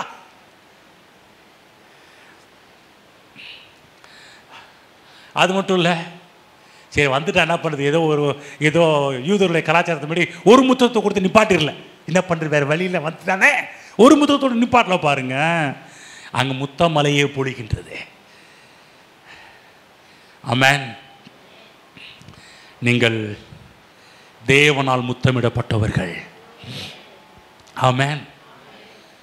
நம்முடைய நிலைமையெல்லாம் யோசித்து பார்க்கும்போது, ஒருவேளை ட்ரெஸ் கோடு மற்ற இதுக்கு முன்னாடி நம்முடைய உள்ளங்கள்லாம் இப்படி தான் இருந்துச்சு, இவனை போல தான் இருந்துச்சு. வந்து எத்தனை பேர் சொல்ல முடியும், நம்ம இயேசு கிறிஸ்து ஏற்றுக்கொள்றதுக்கு முன்னாடி நம்ம லைஃபு வெளிப்பிரகாரமாக நல்லா அழகாக இருந்துச்சு, ஆனால் உள்ள இந்த இளைய குமாரனை போல தான் உள்ளே இருந்துச்சு. வந்து நான் சொல்கிறேன், அவர் அன்பு நம்மை ரட்சித்ததுங்க. பவுலை போய் கேட்டிங்கன்னா, பவுலே, ஏயா உனக்கு நீ எவ்வளோ படிச்சிருக்கிற, நீ படித்த படிப்புக்கு இங்கே வேலை தருவான், அங்கே வேலை தருவான், அவன் எல்லாம் ரெடியாக இருக்கிறான். ஐயா உன்னை பிரைம் மினிஸ்டராகவே ஆக்கிடுவான். உன் படிப்புக்கு, உன் அந்தஸ்துக்கு, உன் அழகுக்கு, உன்னுடைய வசதிக்கு உன்னை பிஎம்மாவே ஆக்கிடுவான் அப்படின்ற லெவலில் இருந்த பவுல், நீங்களாம் பவுலை நிற்க வச்சு கேட்டிங்கன்னா சொல்லுவார், ஏன்பா நீ படித்த படிப்பு என்ன, நீ எந்த யூனிவர்சிட்டியில் படிச்சிருக்கிற, எவ்வளோ பெரிய ஆள், எவ்வளோ பெரிய பணக்காரன், எவ்வளோ பெரிய மனுஷன், என்ன நீ? அவர் சொல்லுவார், ஒன்றும் இல்லை, கிறிஸ்துவின் அன்பு என்னை நெருக்கி ஏவுகிறது. இது ஏன் செய்யணும் தெரியுமா? அவருடைய அன்பை விவரிக்க முடியாதுப்பா. ஒரு நிருபத்தில் எழுதுறாரு, அவருடைய அன்பை விவரித்து சொல்ல வார்த்தை இல்லை. பவுல் போய் கேட்டீங்க சொல்லுவாருப்பா, அவருடைய அன்பின் அகலத்தை அளக்குன்னு பார்க்குறேன், முடியல. உயரத்தை அளக்குன்னு பார்க்குறேன், முடியல. நீளத்தை அளக்கும் முடியல. ஆழத்தை அளக்குன்னு பார்க்குறேன், முடியலையா. இந்த அன்பு அறிவு கட்டாத ஒரு அன்பா இருக்குதே. அறிவு கட்டலன்னா மூளைக்கே எட்டல. அதே போல் இன்றைக்கி நான் சொல்கிறேன், தேவனுடைய அன்பை நான் முழுமையாக அறிந்து கொண்டேனா என்று என்னையே நான் கேட்டேன்னா இப்போ தான் கொஞ்சம் அறிஞ்சிருக்கிறேன். இன்னும் நான் அவர் அறிந்து கொள்ளணும், இன்னும் நான் அவர் அறிந்து கொள்ளணும், இன்னும் நான் அவர் அறிந்து கொள்ளணும். ஆமென். இங்கே இருக்கிற உங்கள் ஒவ்வொருடைய ஏக்கம் அதுவாக தான் இருக்கணும். பிதாவின் அன்பை புரிந்து கொள்ளணும், பிதாவின் நேசத்தை புரிந்து கொள்ளணும், பாசத்தை புரிந்து கொள்ளணும். பரிசேயர்கள் வேதப்பாரர்கள் பிதாவை அந்த உலகத்துக்கு மோசமாக காட்டியிருந்தாங்க. அவங்க வைக்கிற சட்டத்திட்டங்கள்லாம் வச்சு பார்த்தாலே அப்பா ரொம்ப கொடூரமான ஜட்ஜி மாதிரி பார்த்தாங்க எல்லாருமே. அவன் தோற்றம், அவன் எடுப்பான காரியம் எல்லாம் பார்த்தாலே அவன் பெரிய யோக்கியம் மாரி, மற்ற எல்லாருமே அயோக்கியம் மாதிரி தான் பார்ப்பானுங்க இந்த பரிசேயர்கள். அப்படிப்பட்ட ஆளுக்கு தான் அடே ஏசு காமிக்கிற, நீ அப்பாவை நீ தப்பா புரிஞ்சு வச்சிருக்கிற, நீ அப்பாவை தப்பா புரிஞ்சு வச்சிருக்கிறது மட்டும் இல்லாமல் எல்லாருக்கும் தப்பா போதிச்சுட்டு இருக்கிற, தப்பா காமிச்சிட்டு இருக்கிற. ஆகவேதான் ஏசு இந்த உலகத்தில் வந்தது முக்கியமான ஒரு காரணம் என்னன்னா, அப்பாவை காமிக்கணும், தேவனை காமிக்கணும். தேவனா யார்? இவனுக்கு போதிக்கிறாங்க ஒரு பரிசேயன் வேதபாரகன் சதுசேயர்கள் போதிக்கிறாங்க பாருங்க, அவரில் தேவன், நான் காமிக்கிறேன் தேவன் யார் என்று சொல்லி பிதாவை வெட்ட வெளிச்சம் போட்டு காட்டினவர் தான் நம்முடைய அருமை ஆண்டவர் இயேசு கிறிஸ்து. ஆமென். இன்னைக்கு 3 காரியத்தை பார்த்துக்கிறோம். அப்பாவை அடுத்த வாரம் இன்னும் சுவாரஸ்யமான 3 தகவலோடு வரப்போற பார்ப்போம். எழுந்து நிற்போம். இனிமேல் வேதத்தை பார்க்கும்போதெல்லாம் பிதாவாகிய தேவன் எப்படிப்பட்டவர் என்கின்ற அறிவோடு பாருங்க. பைபிள் படிக்கும் போதெல்லாம் இன்னைக்கு ஏதாவது நான் பிதாவை தெரிஞ்சு வச்சிருக்கிறேன்னா, ஏதோ படிக்கணும் அந்த வருஷத்தில் பைபிள் முடிக்கணுன்றதுக்கு பைபிள் படிக்கிறீங்களா? இல்லை, என் அப்பாவை பற்றி இன்னைக்கு பைபிள் படித்தேன், இன்றைக்கி அப்பாவை பற்றி இதை புரிஞ்சுக்கிட்டேன், இந்த வாரம் வந்தேன் அப்பாவை பற்றி இதை தெரிஞ்சுக்கிட்டேன், இந்த வாரம் நான் சபைக்கு வந்தேன் அப்பாவை பற்றி ஒரு காரியம் எனக்கு நீங்கள் புரிஞ்சிருச்சின்ற லெவலில் போகிறீங்களா? இல்லை ஏதோ எல்லோரும் வர மாதிரி வந்துட்டு போகிறீங்களா? நான் சொல்கிறேன், ஏதோ வந்துட்டு போகிற அந்த லிஸ்ட்டில் நீங்கள் இருக்கக்கூடாது. இங்கே இருக்கிற எல்லாருக்கும் சொல்கிறேன், எல்லோரும் வருவது போல் நீங்கள் வராதீர்கள். பக்கத்து சொல்லுங்கள், எல்லோரும் வர்றது போலாம் வராதீங்க. வேறு வேலை இல்லாமலாம் இங்கே வந்து உட்காராதீங்க. சொல்லுங்கள் சொல்லுங்கள், வேறு வேலை இல்லாமலாம் இங்கே வந்து உட்காராதீங்க. சும்மாலாம் வந்துட்டு போவாதீங்க. என்ன பண்ணுறதுலாம் வந்துட்டு போவாதீங்க. வரலன்னா ஃபோன் பண்ணி தொல்லை பண்ணுவாங்க, வராதிங்க. சொல்லுங்க சொல்லுங்க. பக்கத்தில் சில இப்போ என்னையவே சொல்கிறேன், நான் தான் நினச்சிட்டு இருக்கிறேன். திரும்ப சொல்கிறேன், ஒவ்வொரு முறையும் நீங்கள் வரும்போதெல்லாம் என் அப்பாவை பற்றி நீங்கள் கொஞ்சம் தெரிஞ்சுக்கிட்டேன்னா, என் தேவனை பற்றி நீங்கள் கொஞ்சம் தெரிஞ்சுக்கிட்டேன்னா, அறிவு, அந்த அறிவு இன்றைக்கி தேவன் நம்மள்கிட்ட விரும்புகிறது என்னென்னா, இன்றைக்கு அவரை பற்றி ஏதாவது புரிஞ்சுக்கிட்டீங்களா? அதான் முக்கியம். தேவனை புரிஞ்சிட்டிங்களா? நான் சொல்கிறேன், நான் சொல்கிறேன் பாருங்களேன், அன்றைக்கி நேரத்தில் நான் தேவனை காண்பிக்கிற விதம்லாம் கம்மி. ஆனால் நீங்கள் ஒரிஜினலாக நீங்கள் தேவனை பார்த்தாலே நீங்கள் அப்போ சொல்லுவீங்க, லியோ பாஸ்டர் சொன்னதெல்லாம் கம்மிப்பா, ஆனால் அவர் சொன்னதில் கொஞ்சம் கூட இல்லைப்பா, அதுக்கு மேலே இருக்கிறாருப்பா நல்லவர், அதுக்கு மேலே அன்புள்ளவர், இவர்னா என் அன்பை பற்றி போதிக்கிறாரு. நம்ம இந்த சமாரிய பெண் இருக்கிறாள்ல, அவள் போய் எல்லாரும் சொல்லி கூட்டிகிட்டு வரா. அவங்க சொல்கிறாங்கம்மா, நீ சொன்னதுனால இல்லையா, அவரை பார்த்த பிற்பாடு தெரியுது அவர் ஒரிஜினல் மேசியாவே அவர் தான். அவரை பார்த்தோம், அவனை புரிஞ்சுக்கிட்டோம், கண்ணார கண்டுட்டோம், கண்ணார பார்த்துட்டோம் அப்படின்றாங்க. ஒரு நாள் வரும், நம்ம எல்லாருமே தேவனை முகமுகமாக பார்க்குற ஒரு நாள் வரும். அப்போ நீங்கள் ஷாக் ஆகிற ஒரு விஷயம் இருக்கும். நான் உங்களுக்கு கர்த்தர் நல்லவர்னு சொல்லியிருக்கிறேன் பார்த்தீங்களா, அதுக்கு மேலே அவர் நல்லவராக இருப்பாருங்க. நான் பிதாவுடைய அன்பை உங்களுக்கு சொல்லிட்டு இருக்கிறேன் பார்த்தீங்களா, அங்கே போய் அவருடைய அன்பை பார்த்தீங்கன்னா, ஐயோ புல்லரிச்சு போய் நிற்பீங்க, அப்படியே ஸ்டன்னாகி ஷாக்காகி கூட அப்படி நிற்பீங்க. அவர் பாஸ்ட் லியோ காமிச்சதில்ல, அதுக்கு மேலே சொல்லுங்கள், அதுக்கு மேலே. ஆமென். அப்படி தான் அப்பாவை பார்க்க போகிறோம். நான் சொல்கிறதெல்லாம் கம்மி. அதுதான் ஒவ்வொரு வாரமும் நீங்கள் வரும்போதெல்லாம் அந்த தாகம், நீதியின் மேல் பசி தாகம். இன்றைக்கி எங்கள் அப்பாவை பற்றி தெரிஞ்சுக்கணும், என் ஆண்டவர் பற்றி தெரிஞ்சுக்கணும், நான் கும்புற சாமி எப்படிப்பட்டவர்னு தெரிஞ்சுக்கணும். ஏதோ போய் தொட்டு கும்பிட்டு வர இடமா நீங்கள் இந்த இடத்த கருதக்கூடாது. அன்றைக்கி நேரத்தில் மக்கள் போய் ஏதோ சர்ச்சில் போய் உட்காந்துட்டு வந்துடுவோம், ஏதோ மன நிம்மதிக்கு இல்லைங்க. தொட்டு கும்புற இடம் சிலையெல்லாம் கிடையாது, தொட்டு கும்புற சிலையெல்லாம் கிடையாது. இங்கே வந்து தொட்டு கும்புற இடமோ அந்த இடத்துல போய் கால் வச்சுட்டு வரலாமா, அது கிடையாது. இங்கே வரீங்களா, இங்கே வந்து வசனத்தை கேட்டு இன்றைக்கி ஏதாவது கர்த்தரை பற்றி தெரிஞ்சுக்கிட்டேன்னா நான் கேட்கிறேன், இன்னைக்கு அப்பாவை பத்தி தெரிஞ்சுக்கிட்டீங்களா? ஏதாவது ஒரு காரியம், ஏதாவது ஒரு விஷயம் சொல்ல முடியுமா அப்பாவை பற்றி? ஆமென். ஒவ்வொரு வாரமும் இங்கே வரும்போதெல்லாம் ஒரு புதிய வெளிப்பாடோடு இங்கே போய் பாருங்க, உங்க வாழ்வே தலைகளாக மாறிடுங்க. ஆமென். உங்களை பற்றி பேசப்படுற பேச்ச வேற மாதிரி இருக்கும்.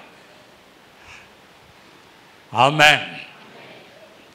நான் சொல்றேன், உங்களை போல விசுவாசிங்க இந்த உலகத்தில் கிடையாது என்று சொல்லக்கூடிய அளவுக்கு சேலம் பட்டணம் கிடையாது, உலகமே உங்களை பேசுகிற ஒரு பொருளாக மாறுவீர்கள். அது இளம்பிள்ளையில் ஒரு சர்ச் இருக்குதாமே, அவங்க வித்தியாசமாக இருக்கிறாங்க, கடவுளை பற்றி வித்தியாசமான கோணத்தில் புரிஞ்சு வச்சுருக்கிறாங்களாமே. நான் சொல்கிறேன், இங்கே இருக்கிற நீங்கள் எல்லாருமே கடவுளை பற்றி தெரிந்து கொள்கிற விதமே வித்தியாசமாக இருக்கணும். அப்பாவை பற்றி உலகத்தை உங்கள் கூட பல விசுவாசிகள் பழகலாம், பல விசுவாசிகளோட பேசலாம். நீங்கள் சொல்லலாம், அந்த அப்பா கிடையாது, இந்த அப்பா வேற அப்பா, நீ பார்க்குறப்பா இப்போ நீ சொல்கிறது பரிசேய அப்பா, நாங்கள் சொல்கிறது இயேசு காண்பித்த அப்பா. ஆமென். கரங்களை உயர்த்தி இந்த அப்பாவுக்கு நன்றி செலுத்துவோம். நன்றி ஆண்டவரே, எங்கள் தகப்பனே, எங்கள் அப்பாவே, ஓ மை டாடி, ஸ்தோத்திரம் ஆண்டவரே. அப்பா பிதாவே என்று கூப்பிடப்படுகிற புத்திர சுவிகாரத்தின் ஆவியை கர்த்தருக்கு தந்திருக்கிறீரே. ஓ அன்பு நிறைந்து வழிகின்ற அப்பாவே, உம்மை துதிக்கிறோம் ஆண்டவரே. உம்மிடத்தில் அன்பை பார்க்கிறோம். எங்களுக்காக ஓடி வருகின்ற தகப்பன், எங்க பீடையை பார்க்கல, எங்க அழுக்க பார்க்கல, நாங்கள் எவ்வளவு தப்பு பண்ணணும் என்றதை பார்க்கலாம் ஆண்டவரே. ஓ எங்களை கட்டி தழுவுகின்ற அப்பாவே, இந்த உலகம் எங்களை கட்டி தழுவாத ஆண்டவரே. இந்த உலகம் எங்களை ஒதுக்குற உலகம், இந்த உலகம் எங்களை வெறுக்கிற உலகம், எங்க உள்ளத்துக்கு வீக்னஸை பார்த்து எங்கள்கிட்ட நெருங்காத உலகம் இந்த உலகம். நீர் அப்படி அல்ல ஆண்டவரே, எங்களை கட்டி தழுவுகின்ற தகப்பன் நீர். ஹalleluya, ஹalleluya, ஹalleluya. ஓ நன்றி நன்றி நன்றி ஆண்டவரே, நன்றி ஆண்டவரே. ஹalleluya. எங்கள் அன்பின் பரலோக பிதாவே, கர்த்தராகிய இயேசு கிறிஸ்து நாமத்தில் நம்முடைய சமூகத்தில் வருகிறோம். மெய்யாகவே இன்றைக்கு எங்களோடு பேசினபடியாக நாங்கள் நன்றி செலுத்துகிறோம். எங்களுக்கு பிதாவை நாங்கள் ஆராதிக்கிற தேவனை காண்பித்தீரே, உம்மை வெளிப்படுத்தினீரே, உம்மை புரிந்து கொள்ளும்படி ஞானமுள்ள இருதயத்தை தந்தீரே. அநேக ஊழியர்களும் அநேக சபைகளும் உம்மை தப்பாக காண்பித்து விட்டது ஆண்டவரே. நாங்கள் உங்களை தப்பாக புரிஞ்சுக்கிட்டோம் ஆண்டவரே, எங்களை மன்னியும். ஆனால் இன்றைக்கு உம்மை பற்றி ஒரு சரியான ஒரு தெளிவை எங்களுக்கு கருத்து கொடுத்தபடியால் நான் நன்றி செலுத்துகிறோம். நன்றி ஆண்டவரே. ஹalleluya. உம்மை நாங்கள் தொடர்ந்து நல்லவராகவே பார்க்கிறோம், தொடர்ந்து அன்புள்ளவராகவே பார்க்கிறோம். ஒவ்வொரு நாளும் உங்களுடைய அன்பு கூடுகிறதே ஒழிய அன்பு குறையவே இல்லை ஆண்டவரே. சில மக்கள்கிட்ட பழகும் போது கூட அந்த மக்களுடைய அன்பு குறைகிறது ஆண்டவரே, ஆனா உங்க அன்பு குறையவே இல்லை கர்த்தாவே. 2024 உங்களுடைய அன்பு ஒரு விதமா இருந்தது, 2025 உங்களுடைய அன்பு இன்னொரு விதமாக நாங்கள் பார்க்கிறோம் ஆண்டவரே. ஹalleluya. ஒவ்வொரு நாளும் உங்களுடைய கேரக்டர் மாறவில்லை ஆண்டவரே, உங்களுடைய கேரக்டர்ல குறைந்து போகவில்லை கர்த்தாவே. ஒவ்வொரு நாளும் உங்களுடைய குணாதிசயம் எங்கள் வாழ்க்கையில அதிகமாகி கொண்டே இருக்கிறதே. நன்றி நன்றி நன்றி ஆண்டவரே. ஹalleluya. ஸ்தோத்திரம் ஆண்டவரே. நீர் எவ்வளவு நேசிக்கிறீர் என்பதை உங்களுடைய பிள்ளைகளுக்கு நீர் விளங்க பண்ணுவீராக தகப்பனே. அவங்க குடும்ப வாழ்விலும், தனிப்பட்ட வாழ்விலும், பொருளாதார வாழ்விலும், படிப்பின் காரியத்திலும், அக்கம் பக்கத்தில் இருக்கும் போதும் நீர் இவர்களை எவ்வளவாக நேசிக்கிறீர் என்பதை இவர்களுக்கு முதலாவது நீர் விளங்க பண்ணும் கர்த்தாவே. ஹalleluya. இப்படி செய்வதற்கு நன்றி செலுத்துகிறோம். உம்முடைய அன்பினால் சூழப்பட்டவர்கள், உம்முடைய அன்பினால் ஆளப்பட்டவர்கள், உம்முடைய அன்பினால் நடத்தப்படுகிறவர்கள் எப்படிப்பட்டவர்கள் என்பதை இங்கே இருக்கிற மக்களை கொண்டு எடுத்து காண்பியும் ஆண்டவரே. பெரிய பெரிய அற்புதங்கள் உம்முடைய பிள்ளைகள் முன் நடப்பதை உம்முடைய பிள்ளைகள் பார்க்கட்டும். அது நிமித்தமாக உமக்கு மிகுந்த நன்றியுள்ளவர்களாக மாறட்டும் ஆண்டவரே.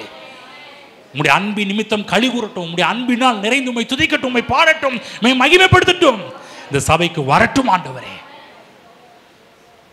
ஹalleluya. இப்படி செய்வதை நன்றி செலுத்துகிறோம் இயேசு கிறிஸ்துவின் நாமத்தில் பிதாவே, ஆமென்.